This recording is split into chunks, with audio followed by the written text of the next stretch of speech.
Nick. Well, hello there, Tyson. Welcome to episode number 68, 68 of Nick, ladies and Tys and gentlemen. Videotape. Hi, gang. I am one of your hosts, Tys. I am the other host, Nick. Excellent. That is definitely us. We're a bit relaxed today. I like this. It is. It's a nice sunny winter afternoon in Melbourne. It is. It's lovely. What day is it? Thursday. Is it Thursday? Yeah, It's Thursday. All right. Yeah. And we're fresh off a week off as well. We are. Sorry about that. We are. Timetables and life itself. No, got that's away, it. but And okay. look, we wanted to make sure that we did this episode justice because Exactly. we've got a very special episode today. That's true. It's been a long time coming. It has been a long time coming. We're doing volume 2 of our series that we call By Request, Yep. which is when you, the listeners, our wonderful, wonderful listeners, make a recommendation for a film that you would like us to talk about. That's true. So Nick, tell us about today's recommendation. Today's recommendation is 1979's The Warriors. Now, yes. friend of the podcast, Jerry Keys, wanted us to do this. He put in his request last year, but me and Tice wanted to do this movie justice because this movie is very good, and we wanted to take the time, especially because there is a director's cut and an original version, so Yes. we wanted to watch both and come to the table with both. Yes, indeed. So yes, Jerry, sorry it's a long time coming, but hey, here We hope you enjoy the show, Hope you enjoy Jerry. the This show. is all for you, buddy. Yeah, buddy. Before we do any of that, though, Nick, why don't you tell Yes. people where they can find our little show? Well, ladies and gentlemen, thanks for joining in. If you are listening to us on iTunes, we'd love it if you could rate, review, star, whatever the option just is right there. there in the app. You can just Pop some stars. It literally in there. takes 2 seconds. Yeah. That'd be lovely if you That would be could. lovely. That really would. But other than that, you can look at us anywhere else if you want to stream us. It's on Casts. It's on... It's not on Podbean. It's everywhere else, though. We're not on Podbean. No, okay. I don't think we're on Podbean. I'll have to figure out why. Yeah. But anyway, and if you would like to follow us socially, we are on all the social medias. So All the Facebook, social medias. Twitter is the new one. Yes. It comes out. Can make us a fortune, that thing. You're rich, I tell you. We're on Instagram, and if you would like to write us an email, we are nicktysonvideotape@gmail.com. That's it. And I don't spell forget Nick without to- a K, and Tys is T-Y-S. Excellent. Sorry. And don't forget to swing by our YouTube channel as well yes. if you would like to listen to our little show. Fill it with hate mail, baby. Yes, and comment at the same time. That would be amazing. I'd like a rundown of Nick was wrong here. No, if And anyone he tried to and he fact check us, it would be a long Or process. just when Nick laughs. Oh, yeah, we'll get the supercut of the Nick Supercut laughs. of just Nick laughs. Yeah, I'd like that. That would You'd be like quite that? funny. Yeah, cool. But we're going to start And when this. Tys goes off on a tangent. Oh, my tangents. Yeah. Oh, my Tys God. is like, oh my God. Sorry about that. My mad tangents. Yeah. Well, let's start the show the way we start the show every week. Let's talk some trailers. Yes, let's do that. Let's do that. Everybody's talking trailers.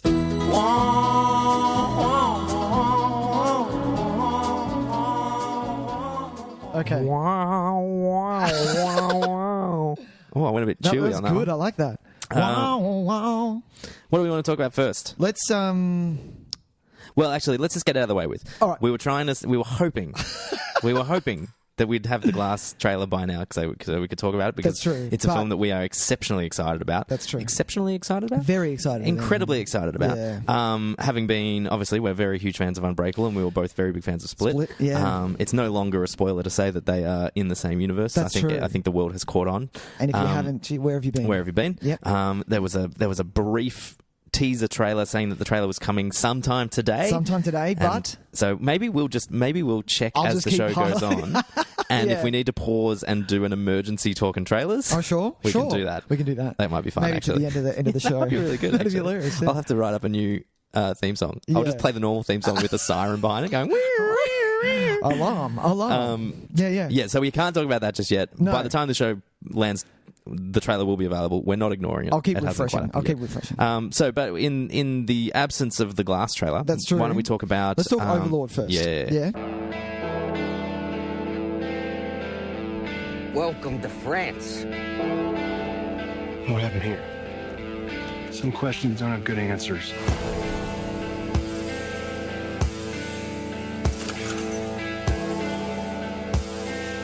There's a lot of soldiers out there, and there's only 4 of us. Find out what's inside that compound.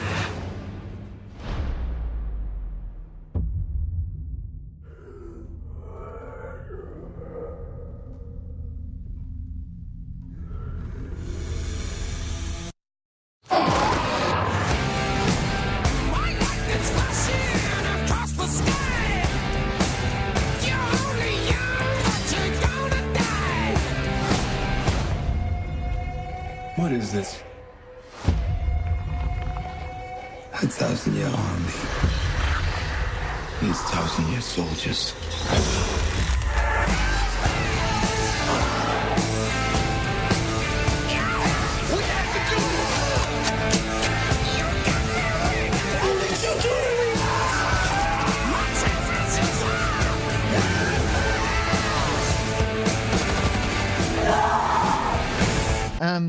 So this is Overlord. This is a J.J. Abrams produced picture. This is J.J. Abrams is starting to get that name. Like it's a bit Spielberg-ish to me. Like Yeah? Oh, I really? think they throw his name on as an executive producer now because they know the kind of clout that he brings. That's true. He brings something to genre filmmaking, like.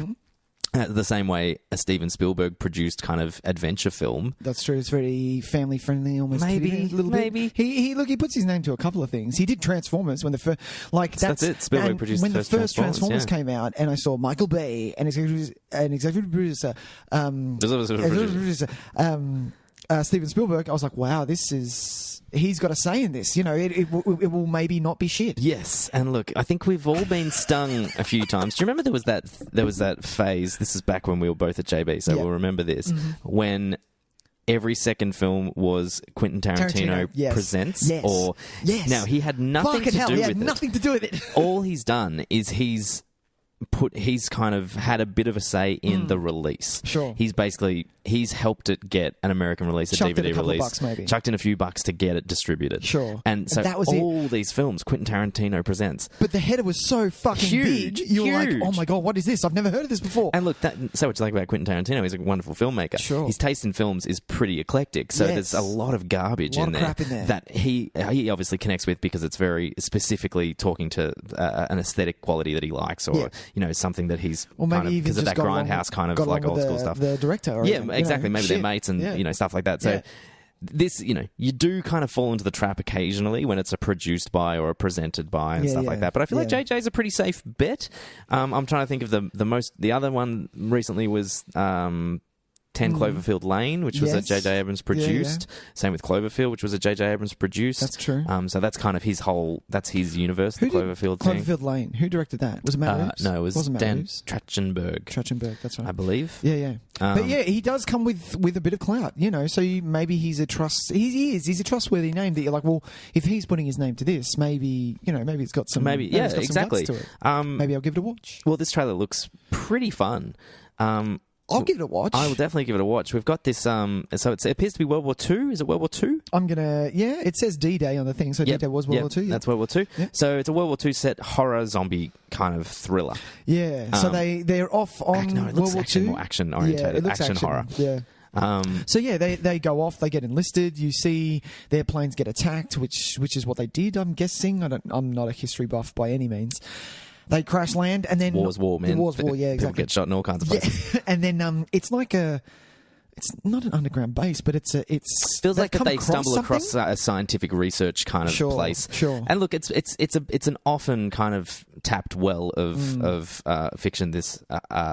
The Nazis were trying to make super soldiers experimenting with the occult. Captain America came from. Exactly, and you even had this kind of run of horror movies. I think there's like the Dead Snow movies kind of deal with this a little bit as well. You've got the zombie soldiers. You've got Iron Sky. Which, I remember that. Yeah, which is dealing with it's the same thing, trying to make the super soldiers, and we end up with zombies of some description. Yeah. So this is not a fresh idea by any stretch. No, but it does look like it's going to be a lot of fun. A lot of guns in this thing. A lot of guns getting cocked. Yeah.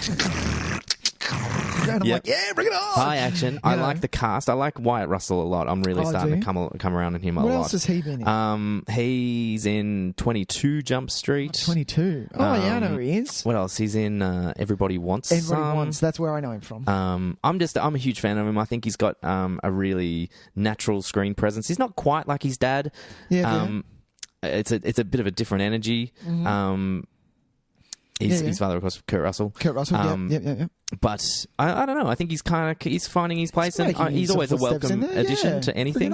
And this is funny because when I was saying to you before we started the show, I remember hearing about a Joss Whedon written and directed horror film set in World War II. That's right. Yeah. And as this was unfolding, I was kind of like, oh, this might be that. Maybe this is that Joss Whedon one. Because it's also got in the cast one of the guys from Agents of S.H.I.E.L.D., which for me, that was kind of like it is. It definitely is. It's got to be him. Because Joss Whedon likes to work with the same kind of people. He's a big fan of his troupe and his friends. Especially if you looked at what was the Shakespearean... Yeah, the Much Ado About Nothing, which was basically the cast of all his TV shows getting together and doing Shakespeare. In his house. Yeah, just hanging out in his house. Yeah. I mean, what a great life to just be like, hey, just come over to my house for a weekend and we're going to film a movie. What the fuck? Yeah. Imagine being able to do that. Oh, screw, that's awesome. But it's the story, it looks like it's a bit kind of, super serum-y. What? Super serum-y? Super serum-y. Sure. Super soldiers, something goes wrong. Something goes wrong and we end up with crazy zombies. Yeah. And it feels like they're not only dealing with Nazis, but dealing with zombies. Yes. As well. So it's balls, and they get left with, they say 5 soldiers left, and it's them taking on this base of whatever's basically going on. A horde of zombies. The Horde, that's another one. Yeah, actually, you're right. 100%. And I like the kind of tone that it's trying to set. I think this trailer does a really nice job of making sure that it's like, oh yes, look, it's a horror movie, but we're all going to have a good time. Like it's the AC/DC kicks in. There's little one-liners here and there. It seems like it's going to be a really fun time at the movies, not a really serious. Not a dour kind of bring it down. It's not Dunkirk. No, Dunkirk with zombies. It's not Dunkirk with zombies. I'm trying to think of a good equivalent. But no, that's true. Maybe something like... No, that's not true, because Dog Soldiers is a fucking riot. I love Dog Soldiers. I love Dog Soldiers. I need to see that again. I haven't seen that. I watch that every 2000. couple of years. It was really good. Regularly. My wife hasn't seen that yet. It's so good, that movie. Yeah, it came out of nowhere, man. Well, I love Neil Marshall because of that. Oh, really? Yeah, because I've still never seen The Descent because I'm terrified of it. Oh, really? Be scared of it. But I will watch anything Neil Marshall directs because I think he is, and it's because of Dog Soldiers. I love The Descent. But yeah. Yeah, so this looks like a barrel ass. It looks like a bit of fun. But yeah, when I was watching it, when the AC/DC kicked in, I was like, oh, it is a bit of fun. Yes. It's not taking itself too seriously, and it's not leaning more towards the action, horror. It's leaning more towards the action. Yes, exactly. Because this trailer, without that AC/DC in the background, is, I've seen this before. It's a good point. You're like, I know what's going on. It's hard to distinguish this. I think if this was coming from even slightly less trusted sources, I think this is the power of J.J. Abrams. Yeah. If this was just a straight to DVD or straight to, which is not even a thing anymore, Tyson. If this was just a straight to video on demand kind of. Come on, baby. Fucking hell, that showed my age.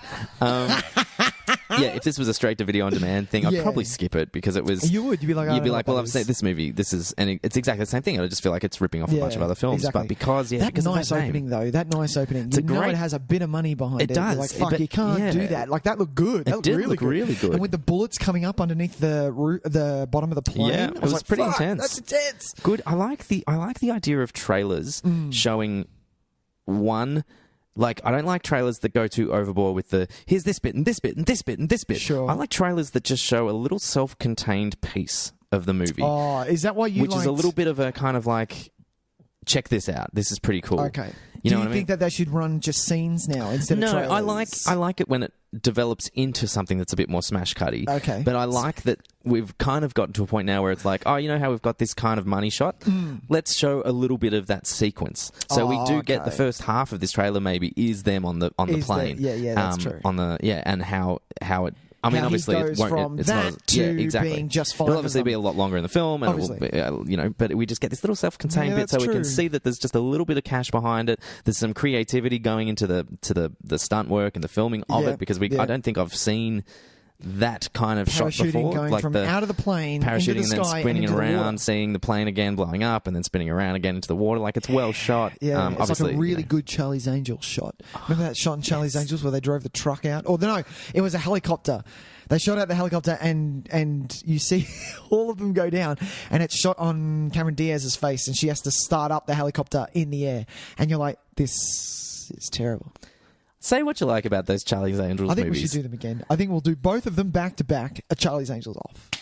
I think that's an excellent idea, because I think I still stand by that first one. I tried. Don't. I think the first one is okay. No, I didn't, because it reeks of 2000 and it's just bad. It's so bad. God, I watched it a lot when I was a kid. So did I. I used to put it on at the video store all the time. Yeah. And then you're like, yeah, Charlie's Angels. Woo! Yeah. And you're digging it, and a lot of wire work, because House of a Thousand 1,000 Daggers was a thing. And you're like, yeah, bring it on, wire work from House of 1,000 Daggers. I keep going to say corpses. And I was like, where are you going? And you're like, yeah. And it's fun. And then you watch it and you're like, there is no fucking story here whatsoever. I just remember this is boring. This is just boring. Sure you didn't accidentally watch the second one, which I know is terrible, is awful and unwatchable. And that's why if we ever do Charlie's Angels, we're going to do both. We do both together. Together. Yeah, for sure. I like it. All right. Well, that's probably all we need to say about Overlord. Check it out. Watch that trailer. It's going to be fun. Yeah. The next one we're going to talk about is... Assassination Nation. Is that how you say it? Yes. Whoa, the principal's shit got hacked. Dude's fucking butt. I don't have any sympathy for people that get their shit hacked. For real? There's two types of people in this world. People that have come to terms with privacy is just dead. Then there's the old people that are still trying to fight it. What do you have to hide anyway, Lil? 1 million nudes, super gross porn history, and life-altering shit talk about everyone in this school. I think it was some socially conscious vigilante hacker guy. Probably jacks off to Fight Club in his mom's basement every night. Looks like half of Salem just got hacked. I hate the fucking internet. When 17,000 people's texts and emails get leaked, shit gets really fucking weird. We got some Salem bitches on the line. Slay 'em high, motherfucker. Who sees a naked photo of a girl and their first thought is, yo, I gotta kill this bitch? What the fuck you think you're going, Lily? Way more people than you'd think. You should always say it like that. Assassination Nation. I feel like there's too many shins in that. Okay, so Tyson came to my house. He said, "What trailers should we do? What did you watch? Which we do every week." Now that we have this podcast, I have to watch everything because it's always going to happen where I don't watch one and Tyson goes, and it's the one I want let's watch that. Yeah. And I'm like, oh, fuck. And it happened again. I looked at that poster and went, I'm not going to watch that because that is just going to be another boring rip-off of something that's going to go straight to DVD or streaming. And I didn't watch it. Tyson made me watch it, and I am in. This thing, it basically, after I watched that, do you know what I thought? What was the Purge? I thought, this is what I wanted the Purge to be. Violence-wise, not storyline-wise, because they're very different. They look like very different storylines, which is great. It's having a say on where we are as a society, and is anything private anymore, because we're all on social media, every single one of us, and getting hacked and putting your personal stuff online, and does anyone actually give a fuck about your nudes and dick pics and all that horrible shit and stuff like that. Yep. And this is taking it to the nth degree, I think. It really is. Which is great. So what I got from this trailer is that four girls are talking about leaking stuff online, and then their principal gets something leaked. Seems like their principal, gets hacked in some way, and you find out some pretty shady shit about him. Yeah. And they're all talking about it, and then someone overhears them, or it's one of them. Who cares? Maybe it's not the point. It might end up being one of them. I think that would probably be where we're heading. One of them then gets a hold of everyone in that town, which is Salem. It is the town of Salem. Salem, and releases. I'm sure that's not accidental at all. That the town is called Salem. Exactly, and releases everyone's private stuff, and all hell breaks loose. A lot of guns.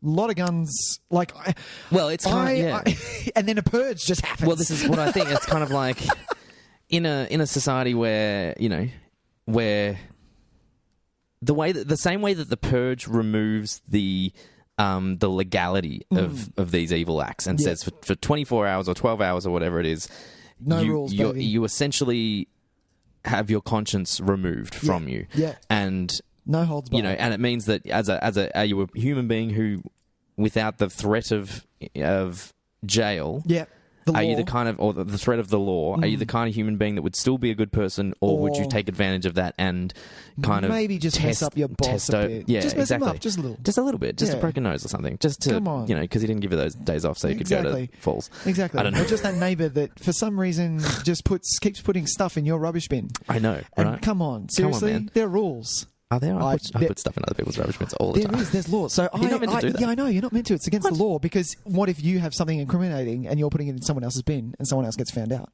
That's what it's there for. Man, to be it's honest, just my empty fucking beer To be honest, cans, I don't really usually. give a fuck. Yeah, exactly. And especially, you know what it is? It's when I've had a gathering of people at my house and I have too much fucking crap for my small bin. Yeah. Just help a brother out. Seriously.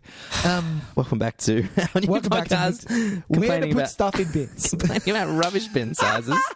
So the way The Purge dealt with that kind of First world philosophical fucking problems. issue, yeah, I think this film is coming at it from a different angle and say, at what point do you reach that that level of, well, who the fuck cares anymore? Yeah. So how far do you have to go? Like, how much of your own privacy, like your own private life, how much and your private information, and I don't mean like your social security number or your tax file number or anything like that. I mean the things, the way you have talked about yourself and other people and the photos you have and, you know, all that kind of stuff. Yep. How much of that can be out in the open before you no longer give a shit about anything?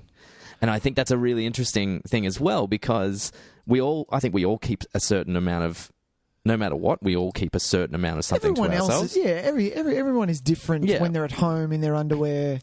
You know, And or so, tracksuit pants, just eating potato and gravy from KFC, watching fucking MasterChef reruns. Everyone gets really bad sometimes, you know.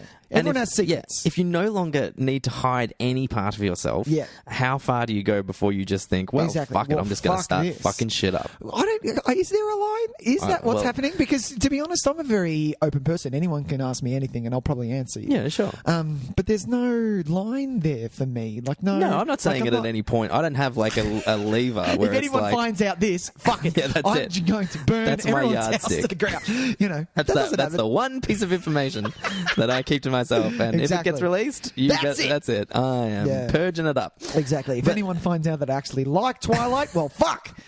Burn this shit. Hey, man, I'll say it out loud. That second movie's not terrible. Yeah, you heard it here first.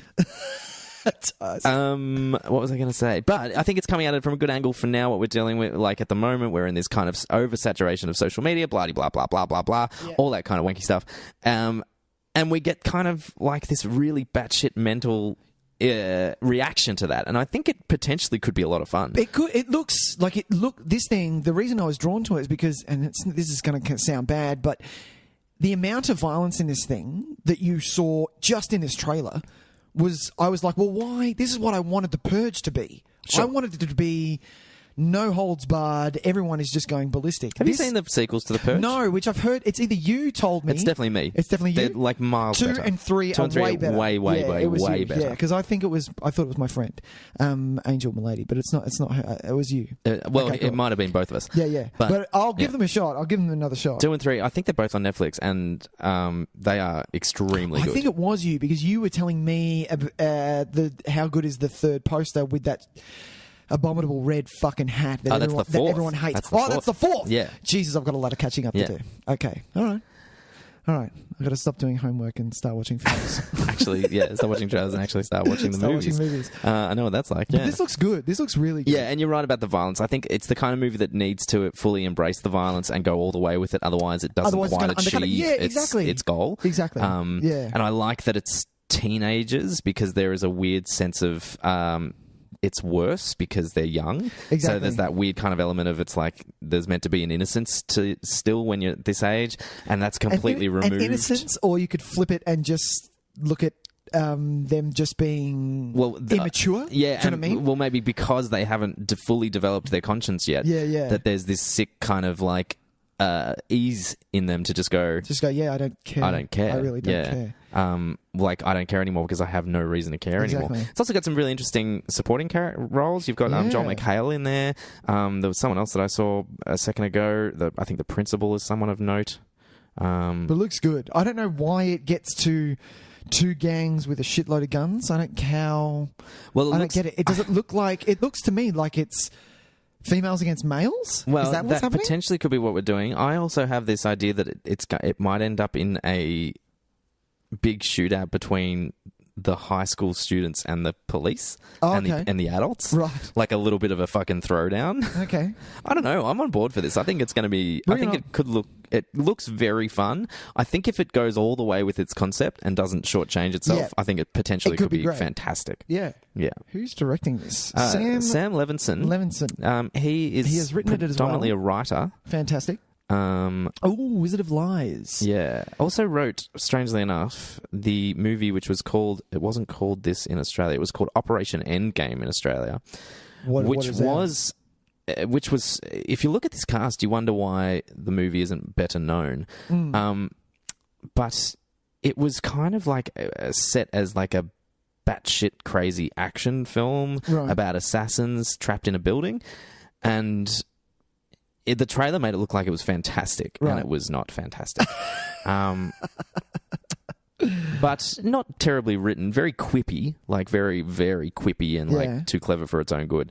But not a terribly written movie. He's not a very particularly tested director. I've never heard of Another Happy Day, which was his directorial debut. Never heard of that before either. But yeah, look, I'm interested. We're going to give it a watch, and we'll tell you on this podcast what we thought of it. I think we will when we watch it eventually. Damn straight. All right. Shall we move on? That's trailers, ladies and gentlemen. That is Talkin Trailers. We're going to now... We're going to now start our feature presentation. Yeah. Yes.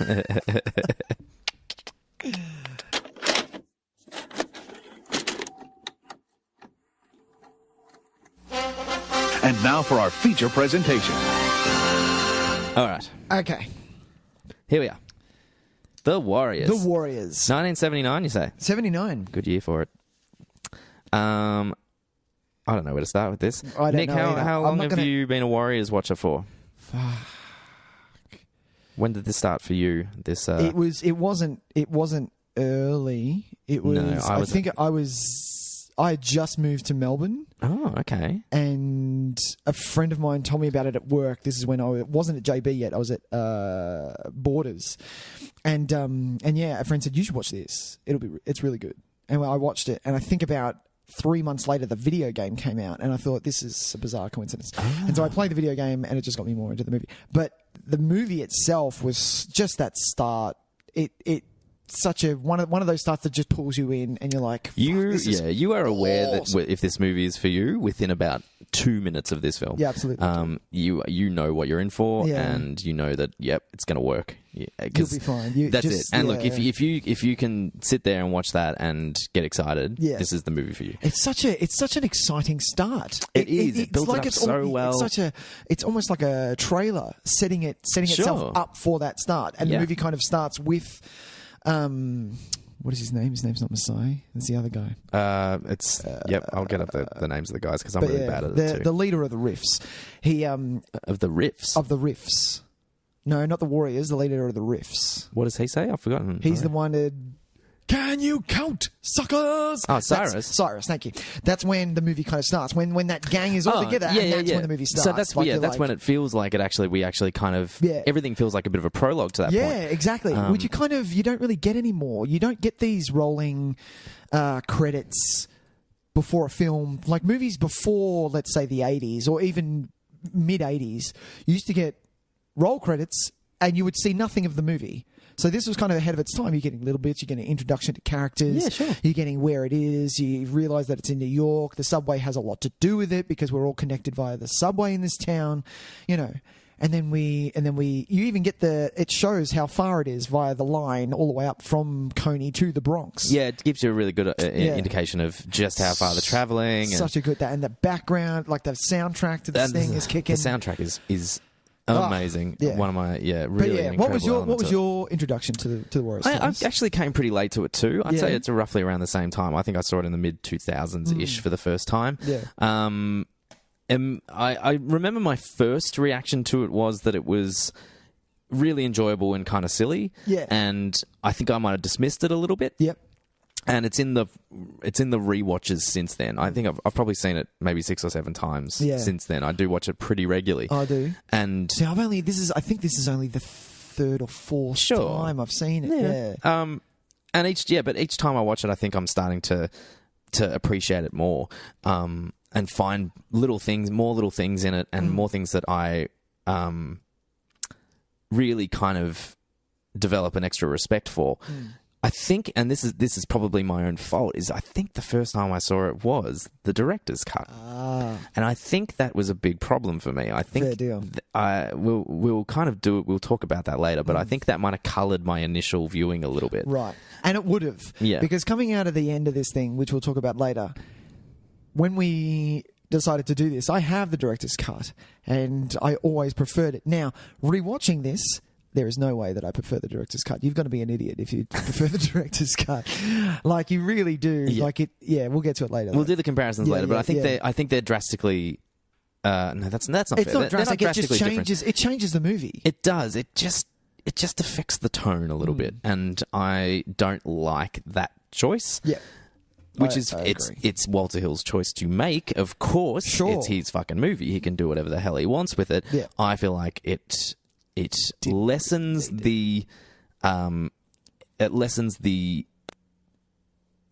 poignancy of some of this movie, which might seem like it's strange to say that there is poignancy in The Warriors, but I really believe I think some of the best stuff in the movie is the stuff that gets lessened when you apply some of the things in the director's cut. Yes. Anyway. Sure. Where do you want to start? Well, I don't know. Where do we start? Do we do this chronologically? Well, maybe, because it's kind of you can't really chop and change. I'll tell you. Like, okay, so what were you going to say? Actually, I think let's actually discuss both versions as we go. I think that might be the safest way to go. All right. Because I was aware that it was based on it's based on a novel. Yes. The novel is fucked, I've heard. The novel is a lot more really brutal, and the violence is far more intense, and the treatment of women is incredibly terrible, and there's no even remotely happy ending, and it's like not that this is a happy ending, but and so obviously Walter Hill has seen something in that, but he's wanted to take it in a different direction, and I knew that there was that element of that kind of that Greek mythology to it, which I actually don't enjoy that part of it too much. I think that kind of lessens it by saying that it's like by treating these guys as mythological creatures almost. That it's like, that it's like, the way that the director's cut opens with that sprawling kind of, in the days of Greek legend there were many Spartan warriors. No, you don't want that. You don't want that at all, because I feel like it's grandizing these very human characters that they're, to me, the courage that they show is far more heartwarming than any kind of like huge courageous gesture that Spartan warriors made, because to me that's 300. That's that's those guys that it's also built like shit, fucking like crazy, raised from children to be. And I'm not saying that these guys aren't, but I think the best stuff in the Warriors is the fact that we see through them to these kind of scared little boys sometimes. And it's also just a diverse cast. Like, they're from all different parts of the world. Like, that's not the world, but that town. Yeah, exactly. They've all got very different upbringings. You can see that, and things like that. You've got mixed races in there, which is great.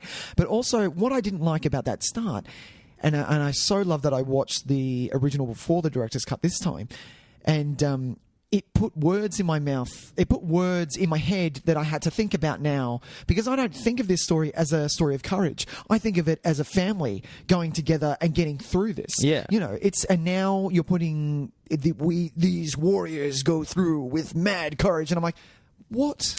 I think, and it makes you're right. It colours the way that you're meant to watch the rest of the film. I don't want to see that. And that's not the film. I'm less interested in that film. I'm far more interested in in a film where it's the courage, they had to find the courage. It's not something that was embedded in them by being these famed Spartan soldiers. Yeah, like they're not trained no, it's totally different. It's far scrappier. It's far more like I'm not saying they can't physically look after themselves, because they're relatively fit. They know how to fight, but they're not. it's totally different. They have to find the inner kind of strength Yeah, to do what they need to do. On top of that as well, for me, it's not about courage. It's about they wouldn't have been able to do it without one another. No, so yeah, getting very together is very high on their list of things to do. When they get split up, we better meet all back. We better meet all back at Union Square because otherwise we're not going to be able to get home. Like, there's no way we're going to be able to make it. You can't just split up and go, I'll see you back at Coney. Exactly. That's not a thing. You won't be able to do that. So yes, there is an element of courage in it, but it was more about the gang sticking together. And they get that. It gets revert back to a couple of times especially when Ajax wants to be war chief, and you're like, well, let's just stick together for starters. Yeah. Otherwise, if we fall apart, then we're all fucked. Yeah, I think and I really do think a big part of it as soon as you try to make them. Raise the levels of the mythology of it. Yeah, I lose the street level kind of scrappiness, and I think that's the best feature of them. I think that kind of pulling it out of nowhere, really. It's such a strange it's once you do know that he's assembling kind of these Greek myths to put it together, you start to see more of it. Like you've obviously got the sirens. The idea of the sirens kind of tempting the sailors, and all that stuff, and then to their doom and things like that. And the idea of, what does he say? When we see the ocean, we know that we're home. We know that we're home, and that's straight out of one of the stories. It's like they long to see the sea because that's what they lived by the sea. Which is good, but I don't want to. I tend to ignore all that. I'm kind of like, no, that's fine. I'm glad that's where you got it from, and if that was your inspiration, that's great. I don't need to know that. I don't want that colouring my watch of it. For some reason, usually I'd really dig this kind of stuff, but I feel it ends up making it. It makes it so much more, it makes it such a grander scale, and I love that it's such a small scale thing. Yeah, like it is a simple story. Like it's a gang going from A to B, and how are they going to get there? And that's it. This small little group, and like amongst this ocean of people, but we don't even really ever see the full weight of it because we only really ever see them in small groups. You know what I mean? So there's no point in it where you see the Warriors standing in a line in front of 50,000 gangs and gang members who are all out for their blood, and you never get overwhelmed with the scope of it. And as soon as you start talking about all this fucking Greek legend stuff, the scope starts to creep in and overwhelm it, I think. So I just don't want to think about that stuff. No, I much prefer thinking about this scrappy little group of maroon vested wearing dudes who are in over their heads, because you have ones like he's even got like a kiddie name. Is it like Babyface or something? What's his name? Vermin. No, fuck Vermin. He's funny. No, Rembrandt. What did I say? He's got a baby. Like someone like Rembrandt who's clearly in over his head. Yeah, you know what I mean. He's the new. You can tell he's the newest. Yeah, that's the kind of stuff that I'm more interested in. This idea that. We, the gang, have to kind of look out for Rembrandt as well, because he's just the spray paint kid who's come along for the ride. That's it. Yeah. And you don't even like I think the more important stuff of this film is got nothing to do with courage. I think, like you were saying, the more important stuff of this film is the idea of that family is what you make it kind of stuff. Yeah. Like I love that. I love that idea from anywhere. Yeah. I love that idea of this is kind of cutting to the end, I think, but the way that by the end of the movie, I feel like the last 20 or so minutes of this film change the movie for me. Like, I think up until a certain point, we're watching a pretty fun action adventure film that's a little kind of gritty and real and hits on the street level, and it's got some funny stuff and maybe some stuff that is a bit past its prime now and stuff like that, but it's really super watchable. It was of the time. Of the time. But then we get to this last kind of 20 minutes, and there's another scene that we'll talk about later, but the way that it becomes about if all you've got is this patch of dirt, you've got to fight to your last breath for that patch of dirt. Yeah. If that's all it is. And even it's even something that Cyrus talks about at the start, and he sets it up. I think, Al talking about your turf. And he almost says it like it's like, not sarcastically, he's almost being kind of patronizing in the way he says it. And it's like, why are you being so small-minded about this, about your turf? Yeah. It could all be our turf. Yeah. If we all just band together. But I think, so he's dismissing it. But I love how this movie ends up saying, no, it's not about that. It's literally about defending your bit of turf. That is the most important thing. Yeah. And I just love that this, like, this movie teaches you, not teaches, but has a really strong sense of what's worth fighting for, and just because it's theirs, they have to do everything they can to keep it. Yeah, that's the stuff I like.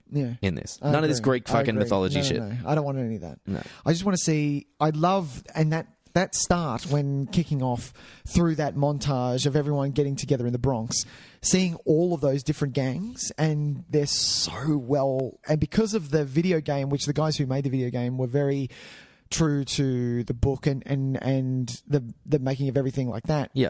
I knew who they were. You've got the Boppers, you've got the Saracens, you've got all of these other gangs in there. Yeah. The hi-hats and it's just amazing. But those moments were my favorites, you know, seeing all these different gangs and things like that. And then, yes, you're right, it does change. The Warriors trying to get back is such a great thing to watch, but then it does change into sort of a different film. It's good. It kind of kicks you in the balls a little bit towards the end and makes you realise that it's had more serious things on its mind the whole time, and we may not have picked it up on it so far because, like we see people strutting out in like purple, like sheer, like those jumpsuit kind of jackets and stuff, and like, you know, just dancing down the street and everything, and like it's fantastic, and you're like, holy shit! And then of course Cyrus's speech, which is just one of the most amazing things to watch. Like I fucking love it, and that guy's voice, man, and he's just. Like, his presence is huge. He's massive. And we're having such a great time, I think, that when this... Especially because everyone's behind him. Everyone's like, let's get together, you know. And so, you get this kind of... Everyone gets this sense of momentum from it, an adrenaline lift. Yeah. So while you're watching it, you start to kind of... You get kind of caught up in the groove. But and then all of a sudden you're kind of like, oh, no, wait, this movie's saying a lot of shit, a lot of stuff, and I think we might, you know, I like that it catches you off guard. I like movies like that where out of nowhere you kind of go, oh, now I get it. Okay, I get what you've been trying to do this whole time. I get it now. Okay, I'm up with you. I love the language of this movie. That's one of my favorite things. It's very cool, isn't it? It's of the time and things like that, but the language is one of the things that make it for me. Well, they have their own language. They have, and it's the kind of it's what anything I think would occur in a gang kind of mentality is that words become.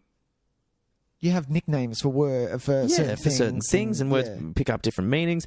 But I like how like the whole idea, like there is kind of like a universal war language as well.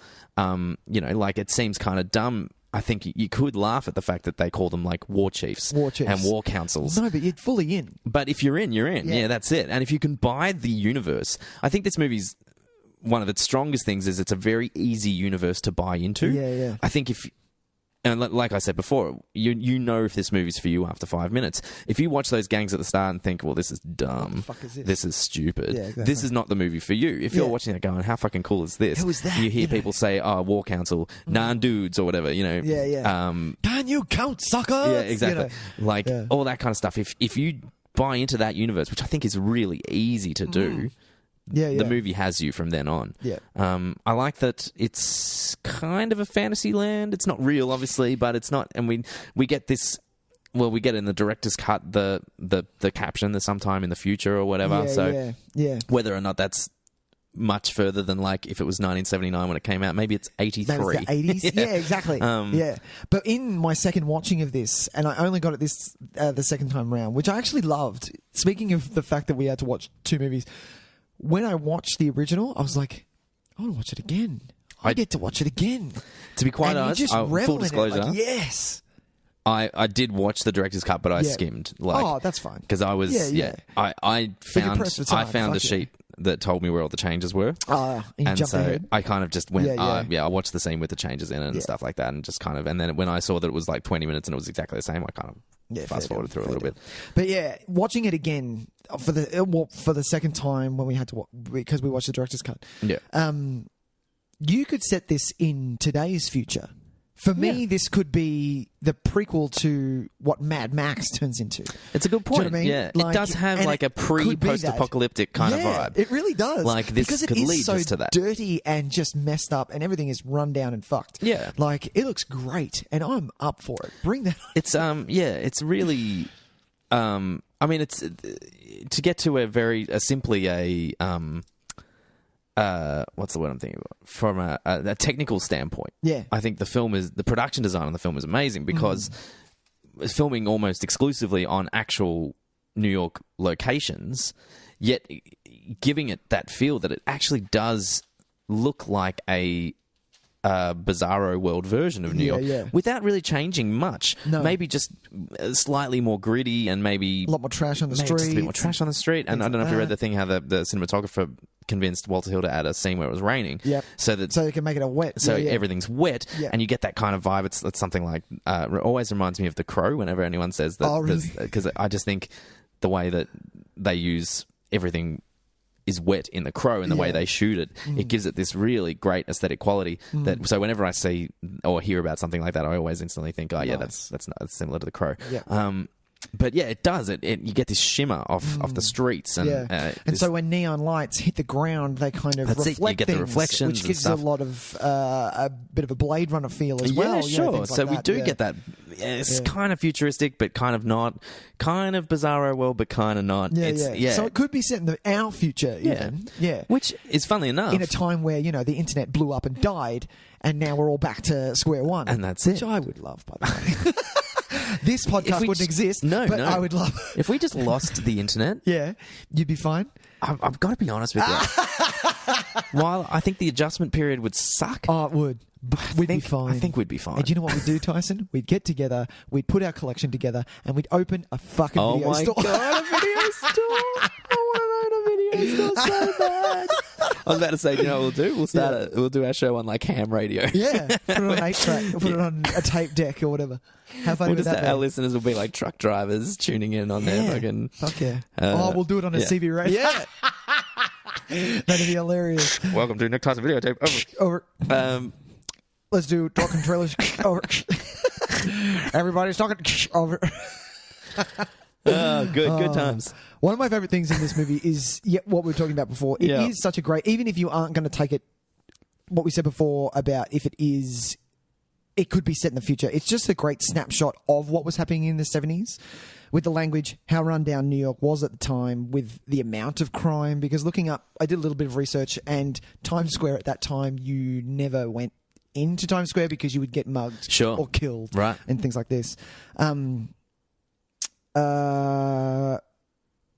We thankfully have come a long way of how we treat the female population from this film. And what I love as well, which I want to touch on later because I think it's sort of the turning point of where the movie changes at the end, is and what was happening at the time is disco versus punk. And those things, because at the end, I think that's where, when you said the movie changes, for me it changes when they get on the train, they're finally on the last train, and those kids who have just come back from the disco club get on the train, and I feel like it's their prom, but I don't know if that's really? Because I feel like they're wearing, like, the girls have like corsages on, but I might have just she does, that. she drops one, yeah. But for me it's, they've just been disco dancing to Saturday Night Fever, and see, and as much as much as like I think it says a few things. It's a statement about cultures clashing, like subcultures. Also, I think it's a statement on the class warfare. 100%. And the gangs all coming together is sort of all the races coming together. Why don't we all be one for just and look, one in some point ways, at a time? That kind of the mentality of a gang is probably, has more merit, loyalty, family. These traits that I think they get looked down upon by these people, and very clearly looked down upon. I mean, they really...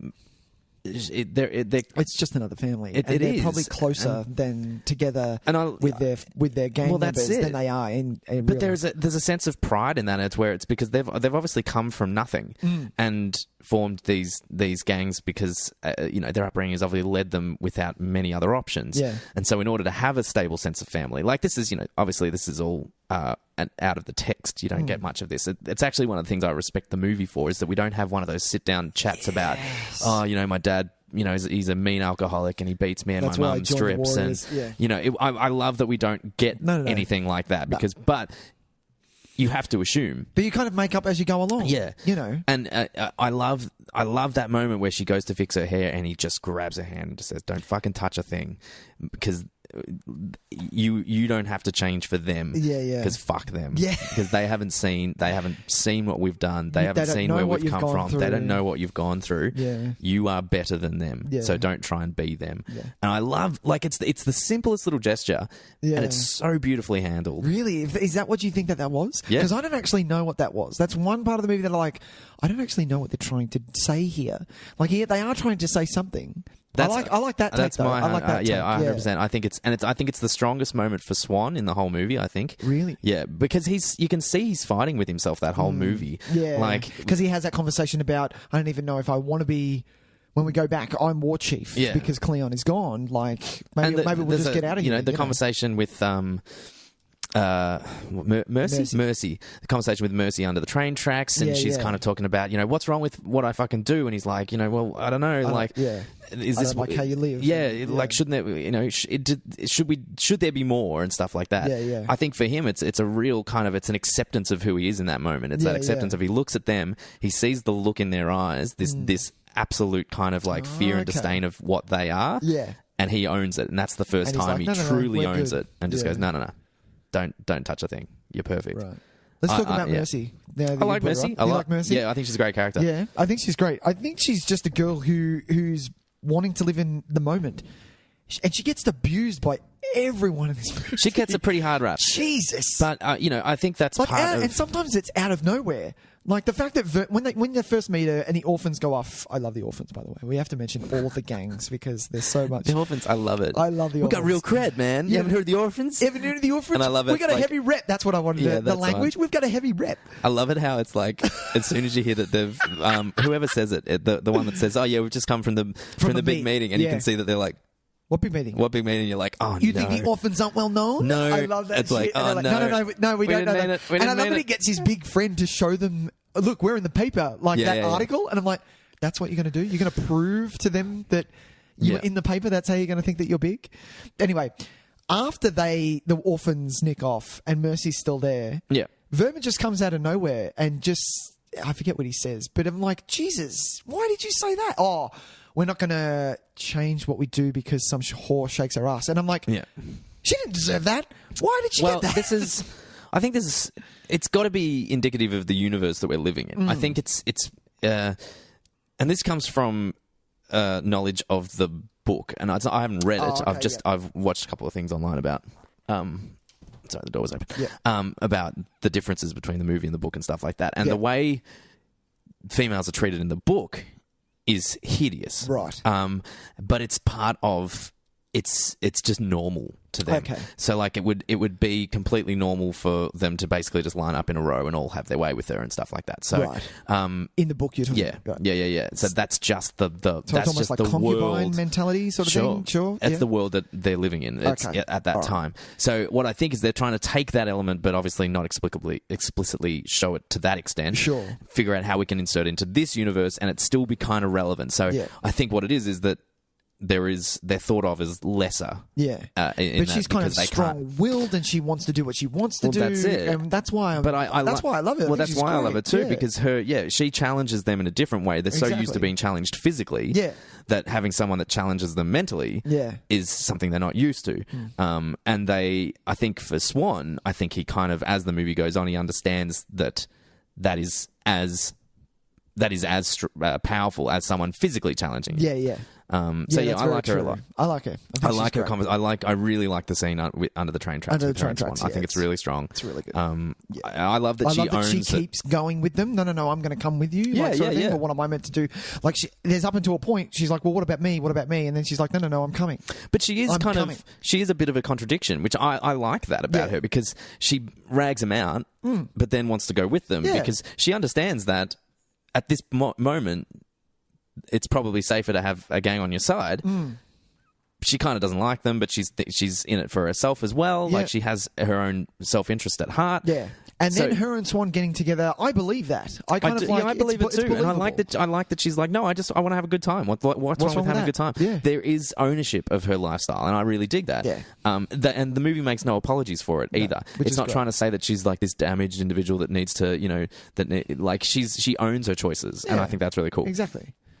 The line though that throws me is, you should just tie a mattress to your back. Oh. And I'm like, Jesus! She hasn't even said anything. Like, yeah, okay. And look, it's true. Like, it's a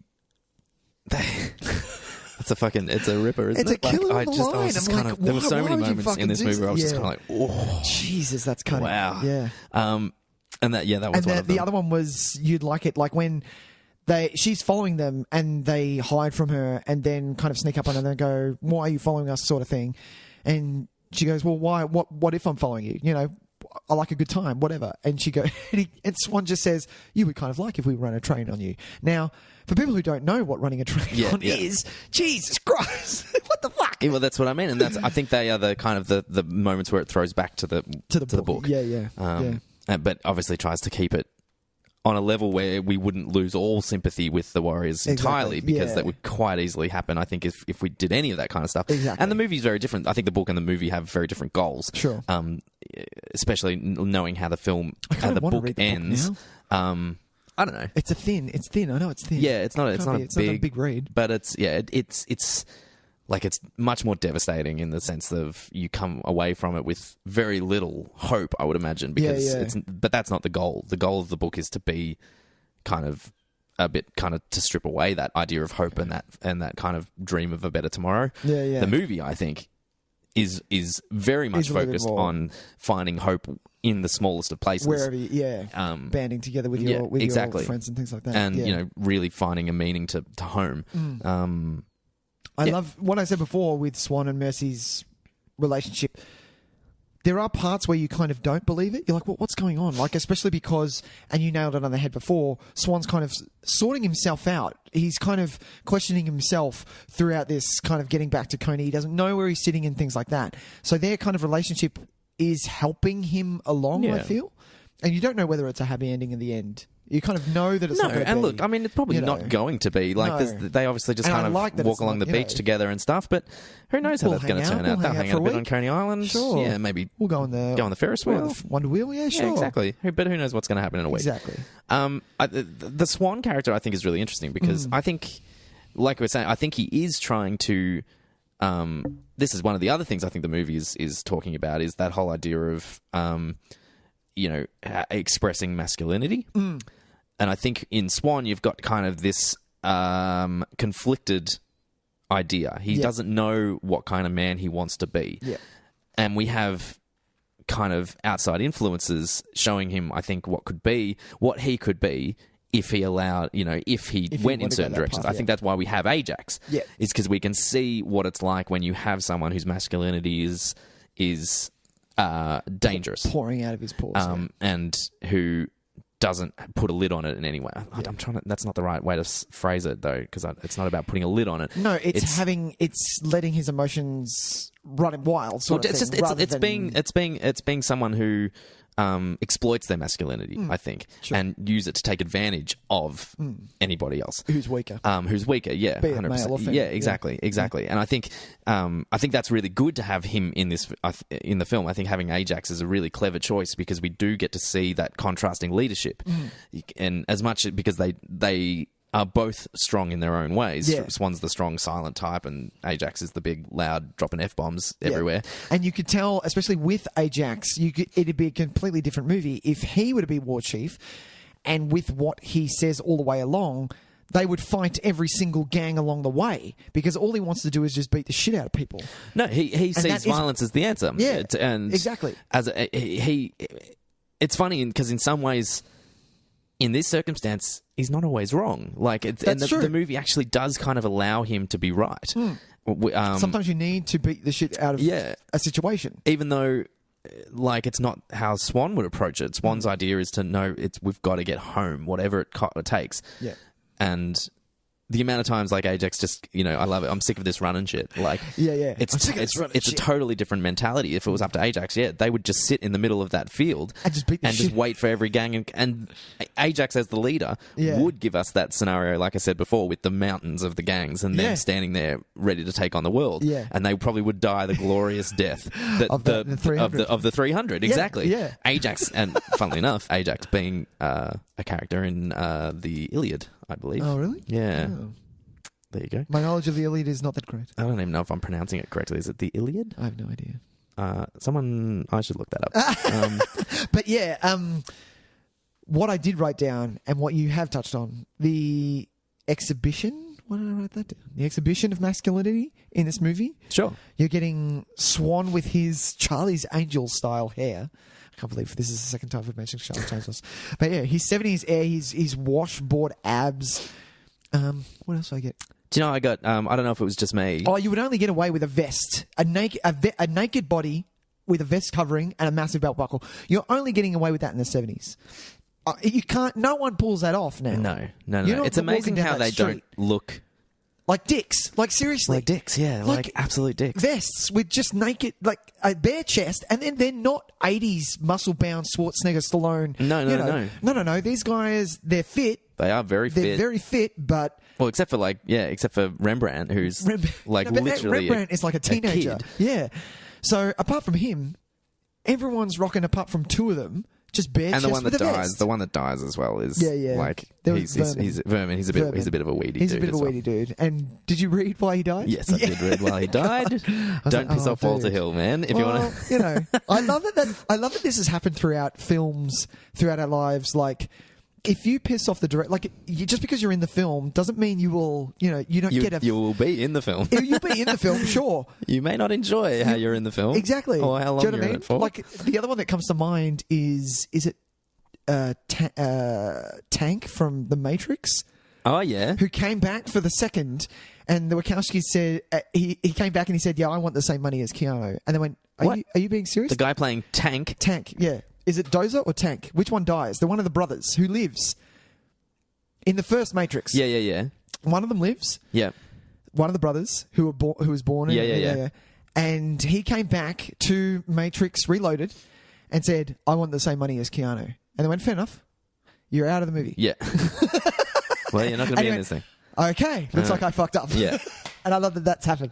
Yeah. But this one's a little bit more harsh. We're going to kill you off. Sorry, mate. That's what you get. What can you do? What can you do? But yeah, man, 70s with a big belt buckle. But I think the costume design in this film is obviously fantastic. Spot on. It's really, really great. Every gang has distinguishing looks. Yeah, they might not be super threatening, but they are memorable. And I think that's the most important thing, is that on a visual level, you can define them all very clearly. Even the riffs, like that leading gang. Yeah.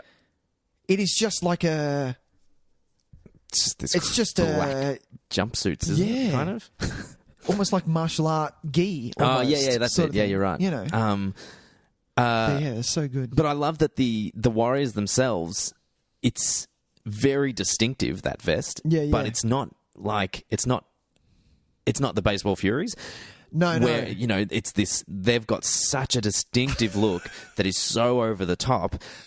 But the Warriors is very distinctive too, but in a much subtler way. And I love that they have their own kind of take on... Yeah, they all have the vest on. But they've all got touches. To it as well, Like, Swan has his kind of jeans and boots, and you've got Rembrandt who has his little neckerchief because he's little and he likes boys, maybe.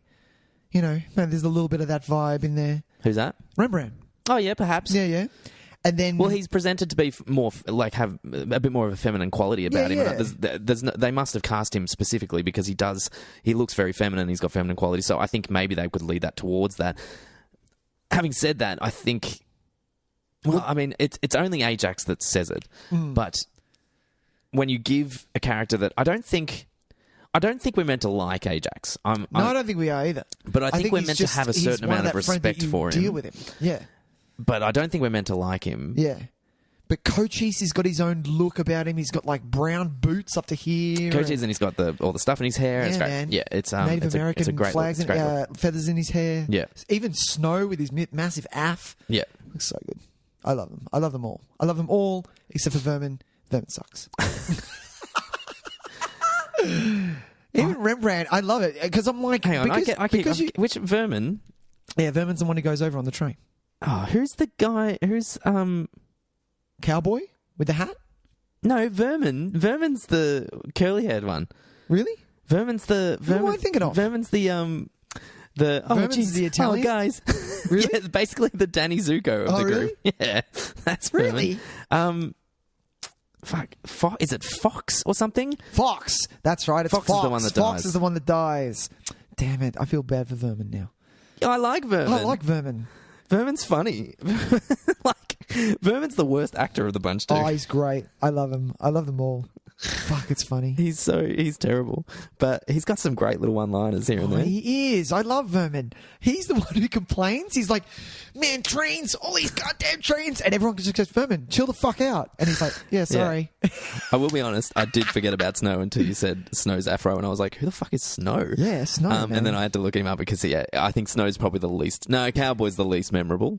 Oh, you think Cowboy's the least memorable? He's probably got the least to do. He's got the least amount of lines, yeah. And then probably Snow. But Snow's got a great presence. Snow's really kind of quiet and very stately, whereas Cochise is a bit more kind of like... I like Cochise. He's a bit more soul brothery, kind of. He's so good. Yeah, he's awesome. He's so badass. But I love that everyone has their own... their part in the Warriors, even Rembrandt. So watching the makings, which was... on the director's cut. Oh, yeah. Because it gets them back to talk about it. Sure. Which was great. And we have to say her name because she's literally the only female. Mercy, who has a lot to say about what happened, Deborah Van Valkenburg. Had a lot to say about what was going on because she was kind of looked after because she was in an all-male movie. Sure. So everyone kind of looked after her and things like that. And everyone had their kind of own say about the Warriors, and Rembrandt wanted to make his character homosexual because the guy who played Rembrandt was gay. Sure. He unfortunately died, I think it was at 24 of AIDS at that point. Yeah, wow. Which is sad. But yeah, everyone had their own thing. Swan, the actor who played him, wanted to make him the silent type, didn't want him to have a lot of lines. And it was a lot. And this is what I like a lot about, if you're going to compare the director's cut to the original, is you're not spoon feeding us. No. You're letting the scene sit. And with these, as much as I'm a comic book fan, these things do not do the movie justice whatsoever. With meanwhile, back at Swan, and I'm like, why are you putting that in there? Yeah. That is terrible. Things like that. Having the scene just sit, especially my favourite is when Swan's on his own, and you just the camera just follows him throughout this subway, and you're getting the punk kind of follow him, but he's far back, and it's a beautiful shot of the platform, and he just walks the length of the screen. Yeah. And when he finishes, you see the punk come into the screen. Yeah. You don't need filler you don't need us to know what's happening. We can figure it out for ourselves. Well, I don't like the idea of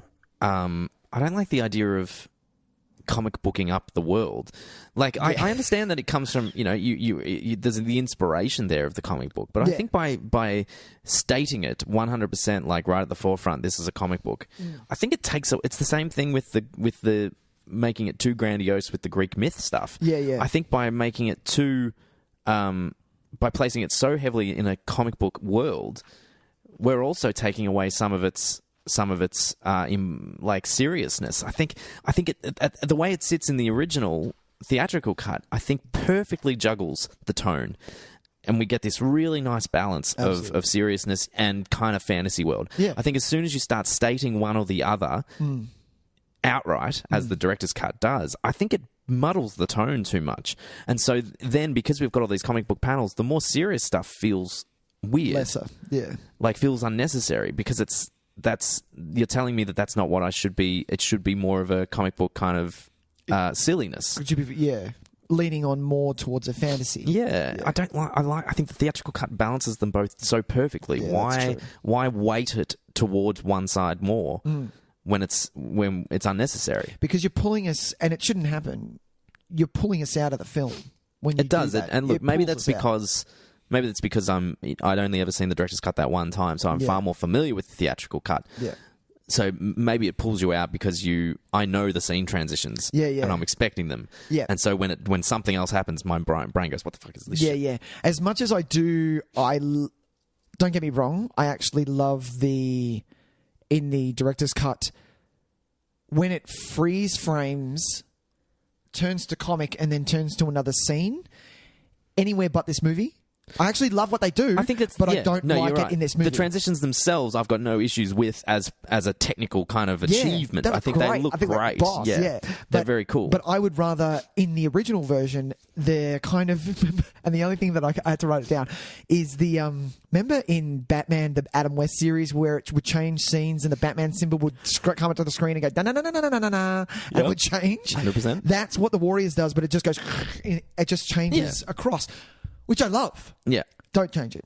I love that. If, in something like... In a different film, it works. I can't be bothered thinking of an example. Sin City. Make it Sin City. It works in Sin City. Give that a shot. Fucking A, it does. Exactly. Okay.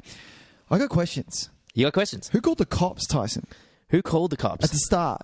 There's a few things that... I know in the end it doesn't really fucking matter. No. But who called the cops? I don't think anyone called them. I think the cops... Oh, you reckon the cops knew? Well, no, they looked out the window and went, "Oh, shit. We're in trouble. We got to do something about that's this." a lot of people. That's a lot and it is of a people. lot. And you got to think, back in the day, there's no CG. That's all people there. Yeah, Like, yeah. it's a small gathering. It's a great bunch of extras. Massive. Would have been and they're fun. all in costume 'cause as well. You'll get to dress up. That's it would have been a decent. great day. Yeah. So yeah, that was my question. How did the cops know about the meat? They just stuck their head out the window and went, "Well, shit." I reckon. I don't think anyone ratted them out. You think it was just... Or maybe like a shopkeeper around the corner went, "You guys might want to come down here because I think shit's going to happen." Help. Yeah. My other major question, and I still don't know, and this is... I kind of like it being a bit of a mystery. Yeah. The leader of the Rogues, the infamous Warriors guy. We do need to talk about him. We do need to talk about him. Who is he on the phone to?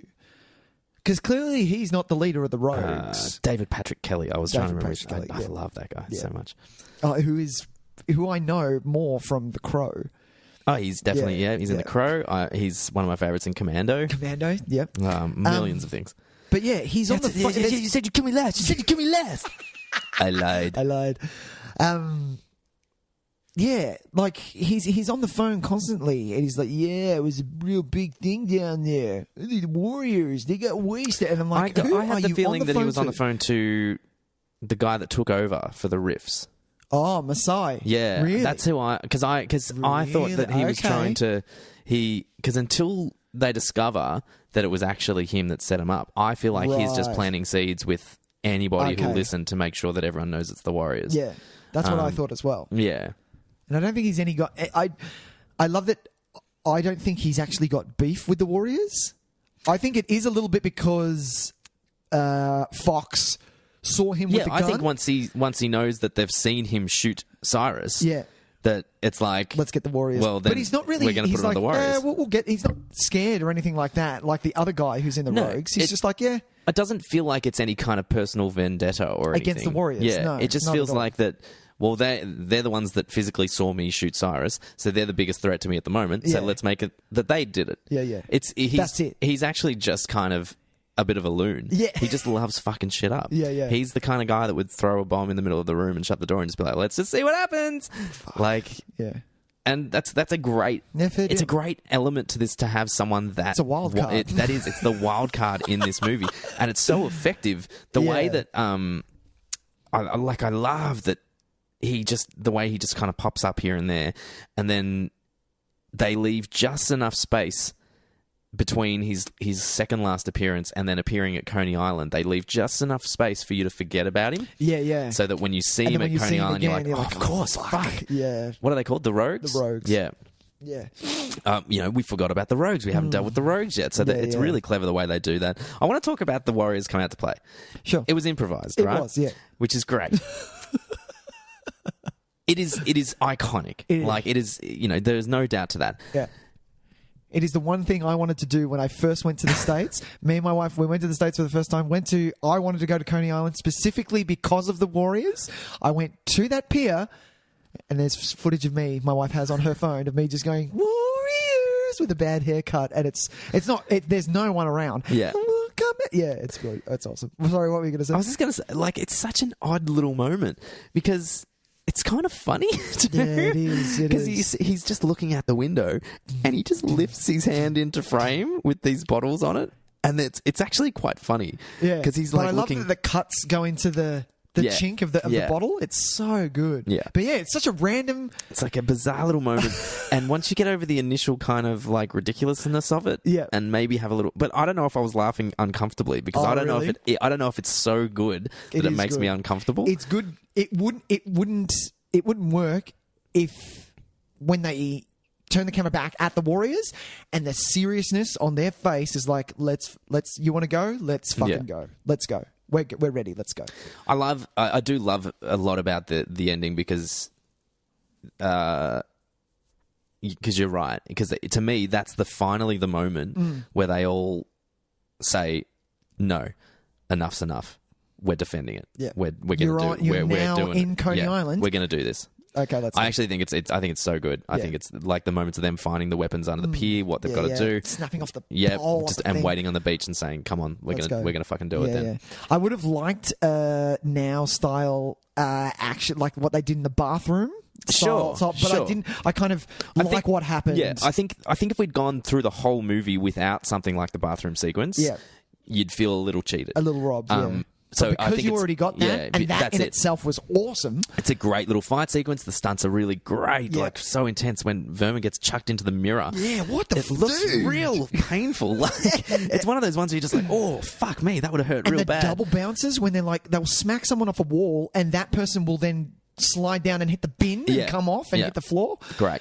So good. Such good stunt work. Ending on Swan back flipping someone into the toilet slow-mo style and him just standing there like, yes, look at that. Yeah. Fuck, it's good. It is great. I love it. It's so good. So I don't think we need the big throwdown at the end because we've seen them in action. We've seen that they can keep up with a bunch of skivvy wearing hockey stick wielding dudes and roller skaters. Hey, they're the punks, man. Like, what the fuck? So like, good. why? I love it. I love how they're not punkish in any way, shape, or form. But also, like, I like that only one of them that has roller skates. It's like, is he the leader? He is the only one. Only I may roller skate. When you are in charge? No. I am War Chief. I wear the skates. I think we're supposed to be punks. I don't think you meant to use that voice. No. I will use this voice if I want to. I am War Chief. You will follow me as I will roll down, and we shall get some soft cheese. I have found the most convenient way to transport myself, and I will continue to do so. And we shall change our name from the punks to the silly nannies. Yes. Oh, fuck. Oh, anyone for some polo? Anyone for some polo? No? Not you, Kevin? Hello, Kevin. You're quite cute, aren't you? Look at you and your little skivvy. Oh, that's a nice shade of skivvy you have there, Kevin. What do you call that? Teal? Oh, very nice. Very nice. Well done. All right. It is your turn to wear the skates now, Kevin. You've earned your skates, Kevin. Oh, fucking hell. Oh, fuck. Oh, that was good. Yeah. There was another bit where... sorry, one more. No, I'm done. But you're done? Yeah, okay. You go for it. The other one was... Do you remember in the director's cut? No. Do you remember in the original, when they get off the platform, they're running down, they've just got away from the cops, and the baseball furies rock up? Yes. And that scene is so scary because it is... 5 guys spread out and they're just swinging bats and they've got their faces painted. It's really intimidating. There's silence and it's fucking full on. The director's cut go, and now for the baseball fury. And I'm like, no, you ruined it. The director's cut actually ruined that moment. Ruined it. 100%. Oh. They ruin a few moments. They do. With the extra stuff that they throw in. Yeah. But that is probably the most, I reckon. The one that the really real cuts deep. Yeah. Because you're right. It takes away the threat of them. Because... They are like I think they are. No, I think they're the most threatening. Yeah. They're probably until they actually fight them. When Ajax just says, when he's like, I can't run anymore. Great, I'm fucking sick of running from these wimps. He always calls everyone wimps. It's such a kindergarten thing to say about someone. I love it though. I love it. They are incredibly threatening until that point when they actually fight, and then they turn out to be not very skilled. Yeah. And I'm like, how long have you've had these bats for a while? I would assume. Has anyone practiced? You've never fought anyone else with a bat? Are you just hitting balls? Is that what you're doing? That's what I mean. Like, it's a pretty you should be able to do some pretty cool stuff with it. Come on. Yeah, like that is probably the worst moment of the director's cut, because I think you've got to have these gangs have got to appear threatening. I think the riffs are very threatening. Mm-hmm. Yeah, they're threatening. It's because of the size of the gang. I was about to say the size and the uniformity of them, like the way they're just standing in lines and stuff. Man. Yeah, organization super organized. is fucking scary. That's it. Yeah. One more thing I need to mention though, and this movie is it would be a lesser movie without her. Is the DJ? Oh, of course. As if we haven't mentioned Thigpen. She is what makes the Warriors. That her voice over that radio and how she's just intertwined with what's going on in the storyline, like a little bit of a narration, but not too much. She's great. I love it, man. She is and great. The fact that it's just shot on her lips. No, and look, I mean, that's a great choice. I just like it's just a little bit more world building and universe building that I think is really effective. The fact that like the gangs, you could play this like it's this underground thing, like it's like that society continues on, but the gangs exist. I don't think that that's this movie. Because we only see the one night that we don't get to see how the world actually works on a day-to-day basis with the gangs. You don't see the daytime. No. Yeah. Until you see morning. The end. Yeah.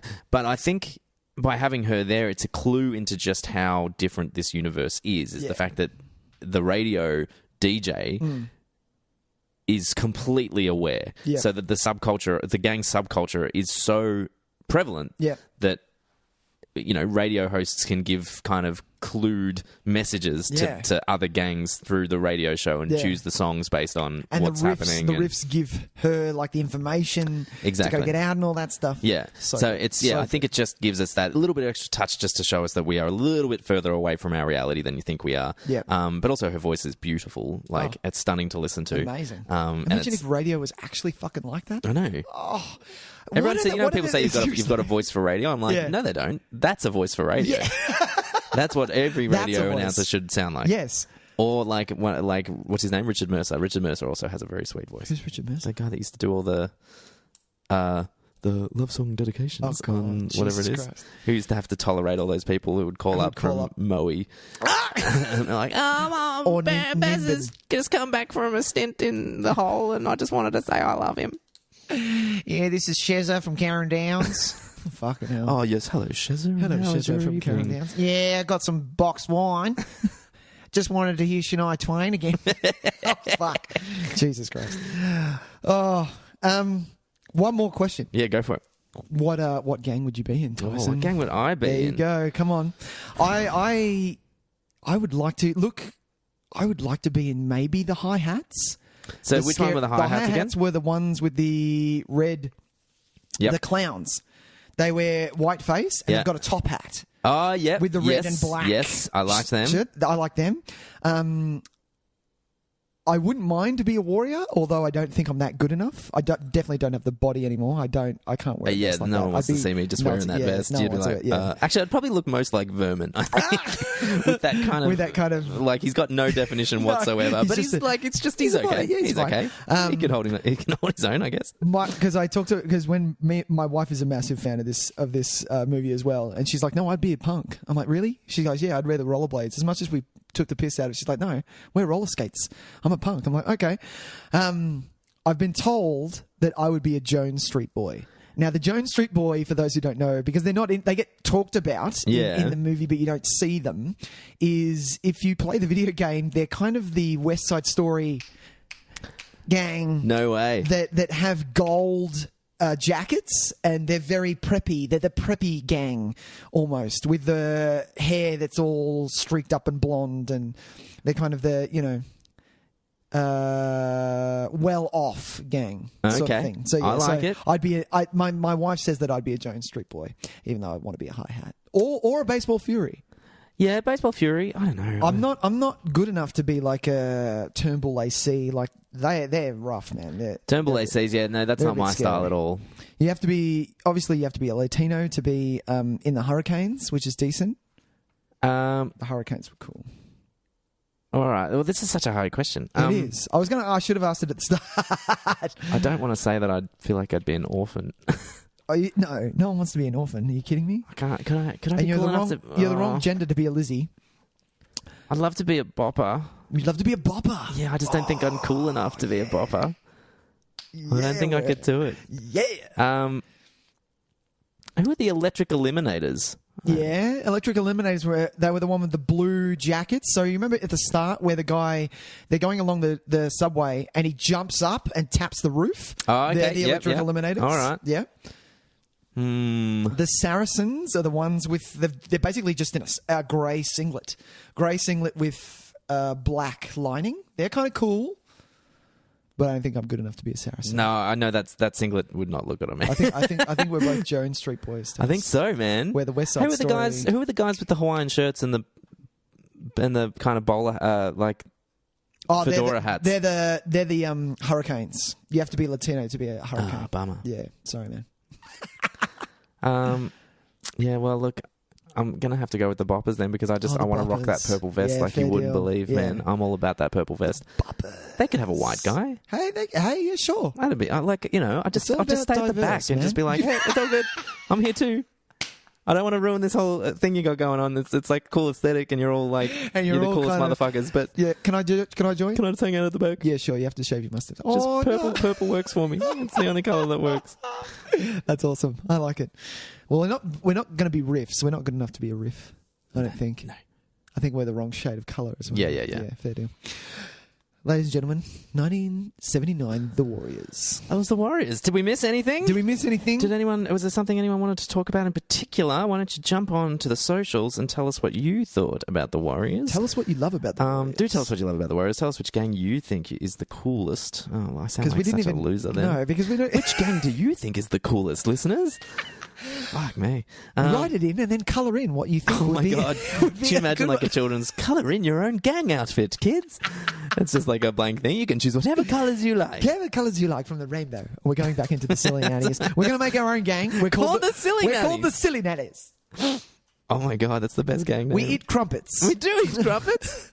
We're not going to go to the meat because to be honest, we're not ready yet. To be honest, it's a little after 9 o'clock and I am tired. I need to listen to the BBC and have some... We're going to play a chess match, which will have Tyson do 2 moves, I will do 1, and then we'll call it quits till the next day. Because that's how gentlemen play chess. Over a long period of time. All right, we digress. Yes, we do. Right. Shall we what talk did we about... watch this week? Oh, there you go. What did you watch this week, I've watched a few things. Should I... Anything decent? Well, look, I'm probably going to save a few because, like I said, sometimes I save stuff for when I That's true. don't get the chance to watch anything. Yeah. So let me just do a double check because there's definitely 2 things I want to talk about because I've been on a little bit of a horror kick. Oh, nice. Which I know is pretty... it's not really my thing, but I'm getting, I'm getting in the mood for spookisodes, which we're creeping up on. Yeah. We're not too far away from getting some spookisodes happening. Yeah. So I'm going to talk about 2 horror movies that I watched that had big reputations as being quite good. Okay. One of which I liked. Yeah. One of which I did not like. Okay. So I'll start with the one I didn't like. Okay. I think, which was 2012's Sinister. I watched Sinister. You didn't like this? I did not like this one very much. Yep. I don't think this is a very good movie. Okay. I think it's funny because I like Scott Derrickson as a director. I think the best things in this movie are... Have you seen Sinister? Yeah. I think the best things in it are the Super 8 films. Yep. I think it's the most effective stuff. I think they are quite unsettling. But I think as far as... script and story goes, this is lacking. Really lacking. Yeah. Really, really lacking. Yeah. I think I like Ethan Hawke's character to a degree. Sure. But I feel like there is very little there. He's only got a little exploring. bit to work with. Yeah, that's true. And like the backstory of whatever the fuck is after him is very weak. It's not great. I remember it. Any time that I need exposition delivered by Vincent D'Onofrio via Skype, I'm having trouble. Yeah, fair deal. Like getting involved. Yeah. I liked the idea of Ethan Hawke. The element I did like was that idea of how far is he willing to go in order to achieve fame again. Yep. And see, that was good. I like that. And the novel and the cop, but they didn't. Novel and but things they didn't like that. seem to. They didn't seem to relate to each other. No, they were like it was just two separate parallel things Yeah. happening. And so what really, he's what's the word I'm thinking of? He's not pathos. It's what's that word for? Anyway, fuck Jesus. His motives and the lengths that he would go to for this story never really equate to anything in the result of how things go down in the finale. Yeah, like I think they should have been related more. Pretty much the second, spoilers for Sinister, but the second they move into the house, it's done. Yeah, it's doomed. They're done for. Yeah, so anything that occurs over the course of the next hour and a half leading up to the finale, wouldn't have changed the finale, because essentially once they were in the house and he watched one of them, they're all dead. It was done. Yeah. As soon as you see the symbol or something. Yeah. Whatever. See, that's the thing. You don't care. Like, you should care. It should be... And this is what I love about horror films, is that if you can set up the backstory of whatever's coming after you well... Yeah. So much so that you remember it, such as a videotape that kills you in 7 days... You've done your job. Yeah, and see, look, that premise for The Ring is probably one of the greatest premises of a horror movie of all time. Yeah. Because it's so simple, but so great. Yeah. And so clear. Like, the rules, obviously they get a bit shady in the films and how they can get around it. Yeah. But that is such a strong concept. I don't understand much about what the Bagul is about. Yeah. You know what I mean? All I know is he wants to eat the souls of children or something. And that's it. And there are ghosts of children that bring him other children. It's a bit kind of like... It's wishy-washy. It is wishy-washy. They and thought what's of the it goal? on the spot, and why you don't really get it. Yeah. Why don't we have more kind of... and he's also not a particularly intimidating villain. The only reason... you don't think? No. I kind of like the look of him. I don't think he's designed terribly, when he's on the other side of the pool? Is that a shot? Like in the bushes? Yeah. And I'm like... Fuck, Jesus. I think there are some scary spots in this. I think it's pretty effectively structured enough that you get some good jump scares. Yep. You get some cheap ones too that make me really mad, like the one at the very end where I was just like, "Fuck you, movie! Fuck you in your fucking because it's like, what is that? What are you doing? It's just getting the last jump scare in. But why? Because I hate them. Yeah. And they are unnecessary. And they make me hate your movie more. A good one, though. A good one in the middle of that movie, like a good jump scare in the middle of a movie, can really... Oh, I'm not a big hater of jump scares. Yeah. If they're structured well, if they're set up well, and if they relate to the story effectively. Yeah, fair enough. And that is all you have to do. And it sounds easy. It's not. Yeah. No. The last jump scare that scared the shit out of me, which is hilarious that it did because it was literally just a door closing. Oh, yeah. Was in the remake of It. It was I think Ben Hedgecombe was running down an alley. Well, it wasn't Ben Hedgecombe. It was one of the other characters running down an alley, and one of the doors behind him slammed shut. And because we were in the cinema, I went, "Fucking Jesus!" Yeah. And Sam was like, "Wow, you are very small." Do you know I picked up It on Blu-ray for $7? So did I. I saw that. I went, "Oh, yep, I got it." What a bargain! How good is that? $7. I know, right? Shit. Can't wait. Yeah, so look, bit disappointed by Sinister. I liked Ethan Hawke's character though. I think right. and Ethan Hawke tries there was really something hard. there. I've got to say though, the actress playing his wife. Yeah. I don't Juliet Raylands. Yeah, and I feel bad hanging shit on people. Sure. She was awful. Awful. I do not understand what she was doing with that character. Okay. She was appalling. Wow. Okay. I don't remember her that badly. Her line delivery was so strange and so stilted, and if it was a choice, it's the wrong choice, and if it is just how she acts, she should not do it too much. It was just awful, and I felt like it made it really hard for me to focus on because I think their conversations together are actually really important and kind of drive their relationship, obviously. Yeah. but I just couldn't get past what she was doing. Okay. Like the choices she was making as an actress. So I don't usually like to be quite that No, you don't. angry That's quite about good. someone's I like performance. It was We got a little bit out of it. memorably terrible. But yeah, so that's Sinister. A little bit. I was a bit disappointed because it was rated so highly, and I found it quite disappointing. It was okay. Look, if someone says what's a good horror movie, Sinister is. It's not up there, but it's not bad. No, it's very much. It was just under middle of the road for me. Yeah, exactly. The other one that I will talk about as well, though, unless you want to talk about something first. Mine's just real quick. Yeah. So I watched because we had 2 seconds, and it's a nothing movie. Oh, sure. But it brings up a topic that I wanted to talk about. Oh, okay. I watched 2018 Life of the Party, Melissa McCarthy. I've never heard of this movie. It. Yeah. It's a premise where Melissa McCarthy divorces her husband and goes back to uni. And she becomes that... What? Yeah. It literally only came out the other day, I'm pretty sure. Oh, my God. Yeah. It's straight to video. But she goes back to uni and her daughter is at that uni. So she goes back and she goes to parties and lets her hair down and starts dating again. And it's all a bit of fun. The reason I watched this movie, Tyson, is because I am a fan of Melissa McCarthy. And this is what I wanted to bring up. What is your actor where no matter what they do, you're going to watch them? Because for me, it's Melissa McCarthy because... It's such a strange choice. I love her. I love her too. She is hands down... Yeah, the movie was... I give it a 4 out of 10. Like, seriously. It was flat and shit, and some of the things in it were really bad. And to be honest, Melissa didn't deliver normally as good as she does. Who was the standout? It was Maya Rudolph. It usually is Maya Rudolph in any kind of circumstance. Yeah. But she was just, with the scenes that she was in, was fucking gold. But yeah, 4 out of 10. Don't watch it. It's terrible. But what it makes me want to watch, like, I love Melissa McCarthy. I watched Tammy. That was crap. I watched... I can't wait for the Heat 2, even though Sandra Bullock has said, no, we're going to leave it at 1, which is fine. I respect that, but I would love a Heat 2. You know, I watched The Boss. I watched The Spy. It was just called Spy. Was Spy any good? There was some laughs. I feel like I enjoyed Spy. Yeah, there was some laughs in it, but that was it. You know, I watched Identity Thief, and that was terrible as well. But I love her. She's fucking gold, man. I love her. This is... I'm trying to think. Your actor, I actually don't know if I have one, man, to be honest. Yeah?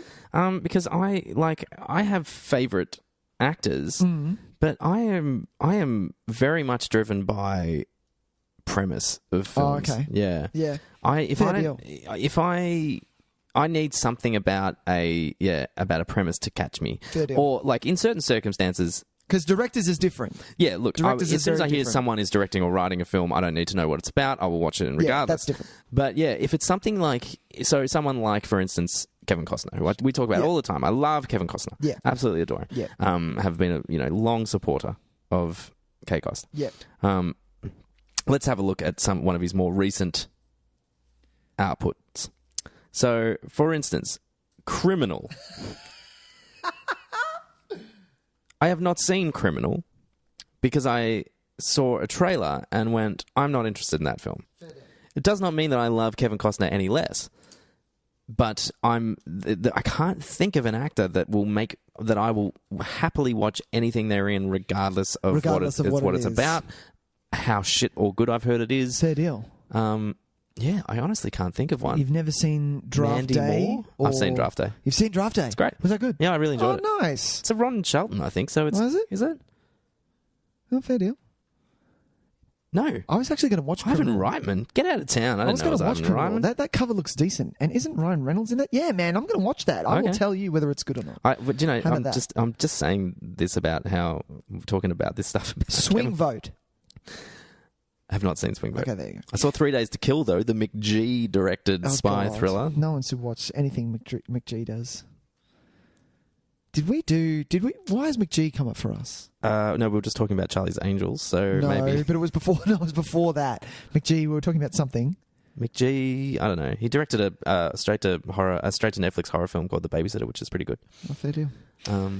All right, fair deal. Well, that's all I wanted to talk about. What was your other one? My other one, my good horror movie for the week. I watched The Conjuring. Oh, dude! Yeah, get on it. I enjoyed this a lot. Yeah. Conjuring is good. Funnily enough, it's scary. Don't get me wrong. I think I was so switched on to be terrified that I found myself just being like, oh no, I'm handling this pretty well. Oh, nice. I'm handling this okay. Yeah. Like, obviously there are some very effective moments to it. But generally I was just kind of really enjoying the performances and the story, man. Yeah. Fuck, Patrick Wilson and Vera Farmiga have a beautiful relationship together as the Warrens. Yeah. It's wonderful watching them work together. And the family with Ron Livingston and Lily Taylor? Yeah, Lily Taylor. Yeah. Taylor. And all the daughters. You feel for that family, man. It's like it's really beautifully set up. Yeah. And it's really... Sorry, excuse me. I'm That's just right. getting away from the camera. It's really clever how they kind of pull the rug out from under you because you're watching this batshit crazy horror movie and then all of a sudden you start to feel shit. Yeah. And you're like, oh no, this fucking movie. You've sucked me You in. got me. Yeah, yeah. All of a sudden I'm starting to feel really sad and stuff. Yeah. And, and it suddenly becomes about, family. It does. And it becomes this beautiful kind of reflection on what it means to be, a family and what it means to be a parent and how you can look at your children and see this part of your life and this wonderful, future together and stuff. And you were just like, I was like, holy shit, this movie's getting me, man. It's got me. And, Good movie. there are also moments that I'll never forget in it. Like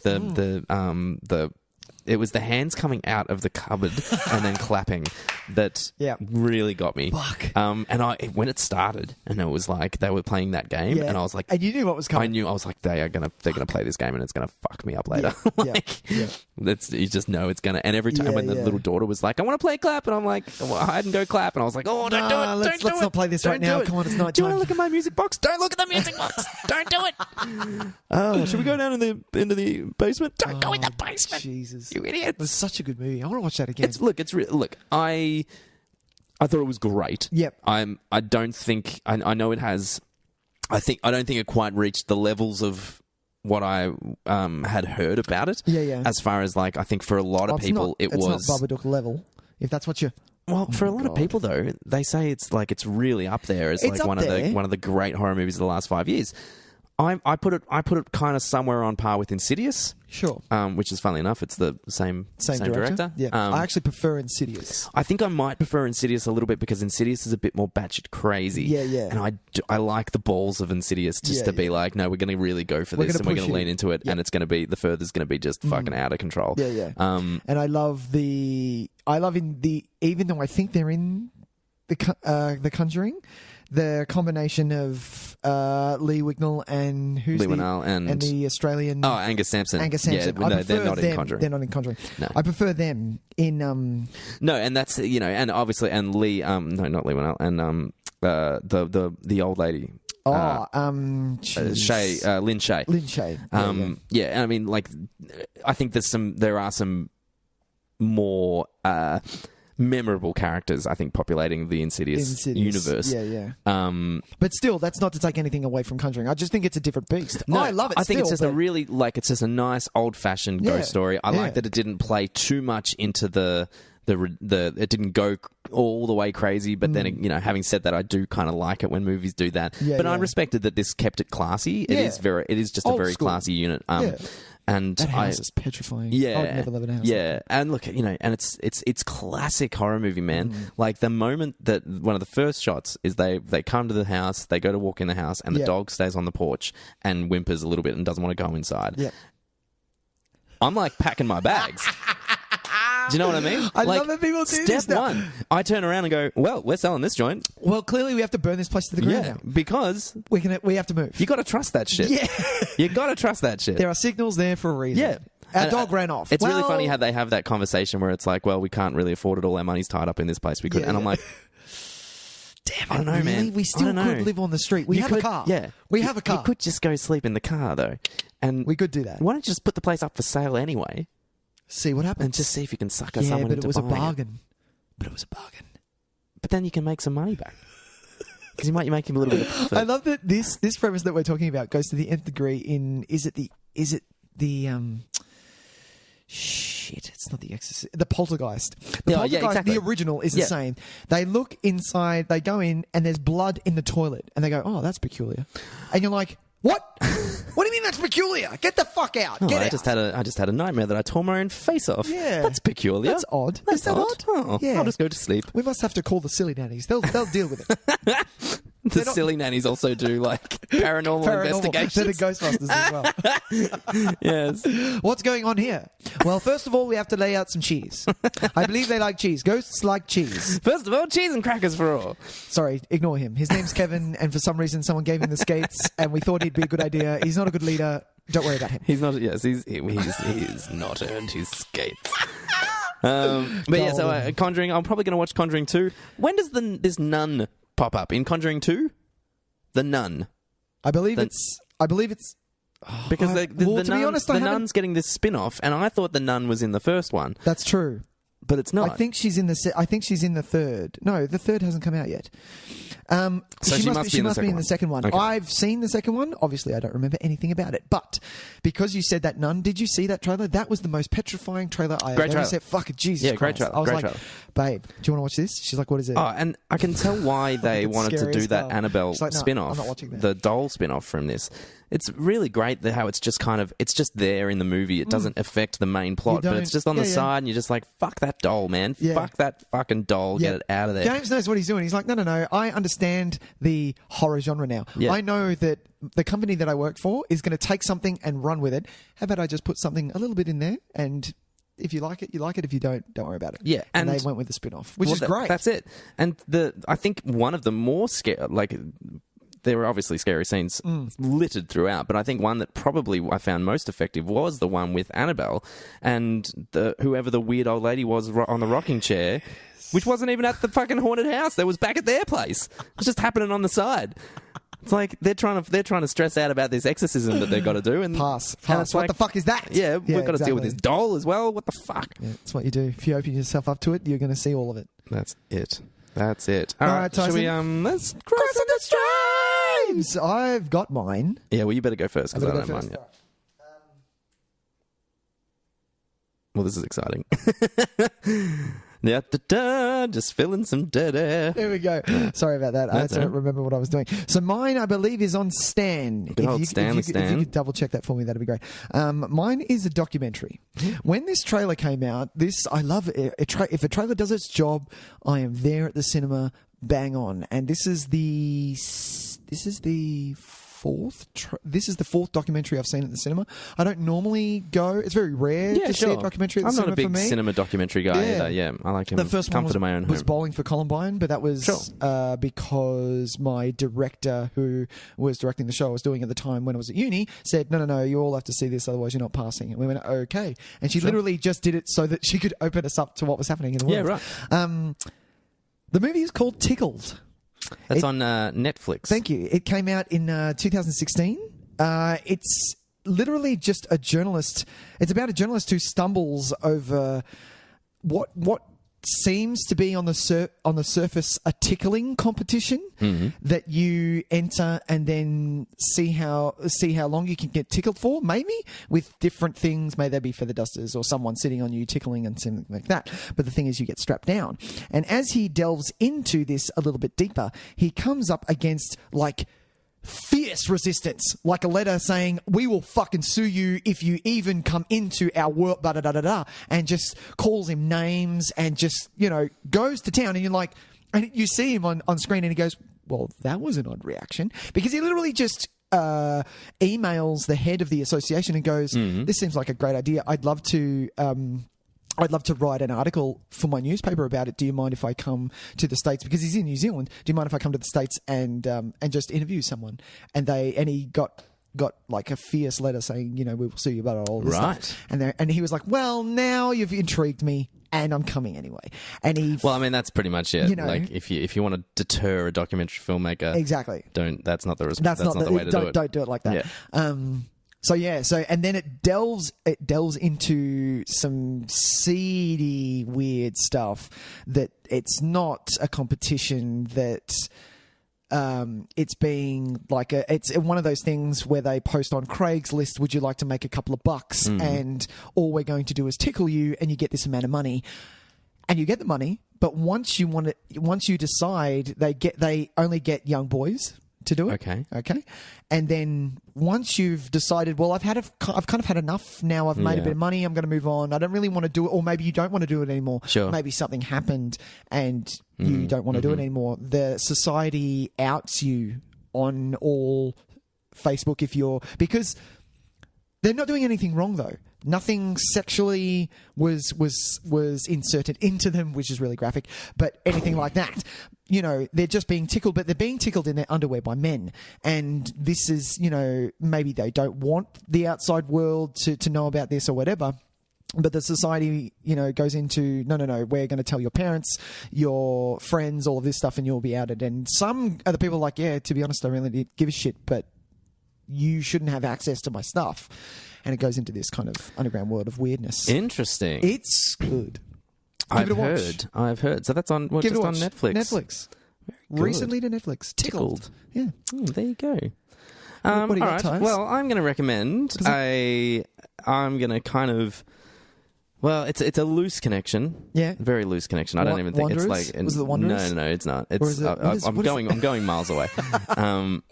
It's not gonna. There's no connection at all. What was the other one with all the with like it was a stellar cast and Patrick Swayze? The Outsiders. The Outsiders. Yeah. Is that on anything? No. I don't know if it's on anything. Damn. It's on my shelf. It's on my shelf. I'm going to recommend a movie that's also on Netflix. It is a balls to the wall action film that was made in 1991. Decent. That maybe gets talked about every now and then, but should get talked about a little bit more, and that is Showdown in Little Tokyo. Oh, yes! I'll give you the heads up on this one. It goes for 79 minutes. If you want to win over Tyson, that's how you do it. That's how you do it. You say to me, we've got a wild action movie with Dolph Lundgren and Brandon Lee. And guess what? It's over in 80 minutes. Jesus. And I am watching that shit. I think this movie's a lot of fun. Yep. It's not fantastic by any stretch. It's holding on to that 80s aesthetic as like both hands as much as it can. Even though it's well and truly the 90s. Seen this in Mark ages. Lester is the director who has probably a bit more clout in the 80s than he does now, but he was, directed things like Commando and so he knows his action films. We don't get many films with Brandon Lee, so anytime you do get to see him, it's kind of nice. He's such a charismatic young actor and really very much like his father, like just owned the screen, and it's just amazing like how some people just you put them in front of a camera and they just belong there. Yeah. And he was one of them as well. Unlike Dolph Lundgren. Poor Dolph Lundgren. I actually think this is one of his more charismatic performances. I think he's I actually don't mind Dolph Lundgren. I don't mind a young Dolph Lundgren. Yeah. He's starting, well... He's aging unwell, unfortunately. And I'm not talking about him physically, I'm talking about his acting ability. Yeah, he's maybe trying less. Yeah. He had more kind of energy about him and spunk. Yeah. Like he kind of went about it. That first Universal Soldier, he was petrifying, man. Yeah, it's true. I think he used to kind of not care more. I think he used to have like this swagger that's unfortunately, now that he's gotten a bit older, I think he's trying to do a stoic thing, which I don't think works for him. I think Dolph Lundgren works best when he's being a bit brash and a bit in your face and a bit kind of trying to turn up the charm, which he does in this. It's got some ridiculous action sequences. It's got some just stupid lines of dialogue in it.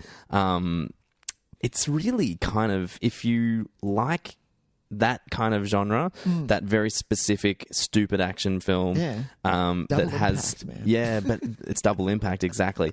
But just one that it's like it knows what it wants to be and it goes all the way with it. This is a great example of that. That's true. And was it's just this very sitting on violent? It is super violent. Okay. There was a cut version that it used to be really hard to get the uncut version. Right. I don't know if it's now just unrated all the time now. Yeah. Because I remember the way that I got introduced to Showdown in Little Tokyo was I was in high school. I was in grade 6 at this point, and me and my friends were having a lot of sleepovers. We'd just have a sleepover at my friend's AJ's house because he'd have a pool table with the television in the same room. We'd watch a movie, play pool, and just pass out playing video games. Yeah. And it was Showdown in Little Tokyo where we were like, oh yeah, you can't rent that. You will never like, it was such a, I don't know, it was too violent, or like no one would ever let us watch it, or something like that. Yeah, no, you're right. It was because back in the day it was cut for Australian television, right. And for some like it's got a great cover. Like it's, I know, how good is that? It's really good. But you're right. We had the same thing where we would walk past it in the video store and you're like, oh, you're the big R rating on it, because you didn't often see R-rated. Like, R-rated in Australia, they did really try hard to fight R ratings. Oh, like, really? Well, as far as, like, there weren't a great lot deal of of movies that were R-rated. Yeah, fair deal. And except for RoboCop. yeah, because MA came in around, probably we were about 8 or 9, I reckon, when MA came in. That's true. So usually you'd find MA was as harsh as violence got. It was rare that you'd see an action movie. Yeah. So you knew that there was some, and there's not. There's not at all in this. I don't understand that at all. That's one of the weirdest R ratings of it, because it's cartoon violence in this thing. Really? Yeah, it's no worse than the shit in Double Impact that we saw. Really? Maybe that was R as well. Was that R? No, I think that was M. Yeah, I think that was M. Because that had some wild violence in it as well. It did. So yeah, we've seen far worse than shit when we were 8. But you're right, it did have that reputation. It did. It did. But yeah, I watch this every now and then for a bit of laugh. And like I said, it's over really quick. It's good fun. Check it out on Netflix. 70 minutes. Jesus. Hey, we don't know what we're doing next week yet. We didn't pick anything. We haven't. No. Do we want to pause and pick something? Yeah. Okay. All right. Well, we've chosen. We've chosen something. What did we choose, Nick? We chose 2013's Gravity. That's right, Gravity, Everyone the Alfonso saw this Cuarón film from 2013. Kind of almost swept the Academy Awards. Won 7 Oscars. Cleaned up, baby, and so it should. And Have you seen this thing? It should. This is. I'm really excited to talk about this movie. Actually, it's been one that I've been meaning to rewatch for a little while, and this has now given me the perfect reason. Good pick. Good pick, Nicholas. Thank you. That's what we're going to be talking about next week, ladies and gentlemen. Until then, Nick, why don't you tell people again where they can find us? Ladies and gentlemen, we are everywhere that all good podcasts are, apart from Podbean. I don't know what's going on there. No, Tys will sort it out. Yeah, Sort it out. But yes, iTunes, Stitcher, Casts. I can't think of anything else. We're on YouTube as well. Acast. Stitcher. You said Stitcher. I said Stitcher. Yeah. What's the one you kept getting wrong for so long? In-Tune Radio. Tune in radio. Tune in radio. That's right. But yes, please write, review, rate, star us, all of those things. We would love all of the above. If you would like to write a comment as well, that'd be really fantastic. Yes, write us something on our Facebook page, or even email us. Absolutely. At the email address, Nicholas. NickTysonVideotape@gmail.com. I spell Nick without a C, and Tys is Tys. That's it. But yeah, join in on the fun, people. Join in on all the fun. Did you watch? Did you listen to the I did. I did indeed. How good is that song? I did indeed. Oh. I liked it. How good is it? It gets constant rotation. I think, and so it should. Yeah. Well, very good, Nick. Ladies and gentlemen, it's been a been fun. I hope. I've forgotten his name again already. Jerry. I hope Jerry enjoyed his discussion. And do remember, ladies and gentlemen, if you have a request your own, that's true. Send that through on the email. We will literally do anything. We'll be cracking out the buy request section again very soon, I think, because we have received a request for a film that I think we're going to enjoy talking about. Oh, good. But until next week. Okay. I'll see you later, Nick. Bye, Tys. Bye.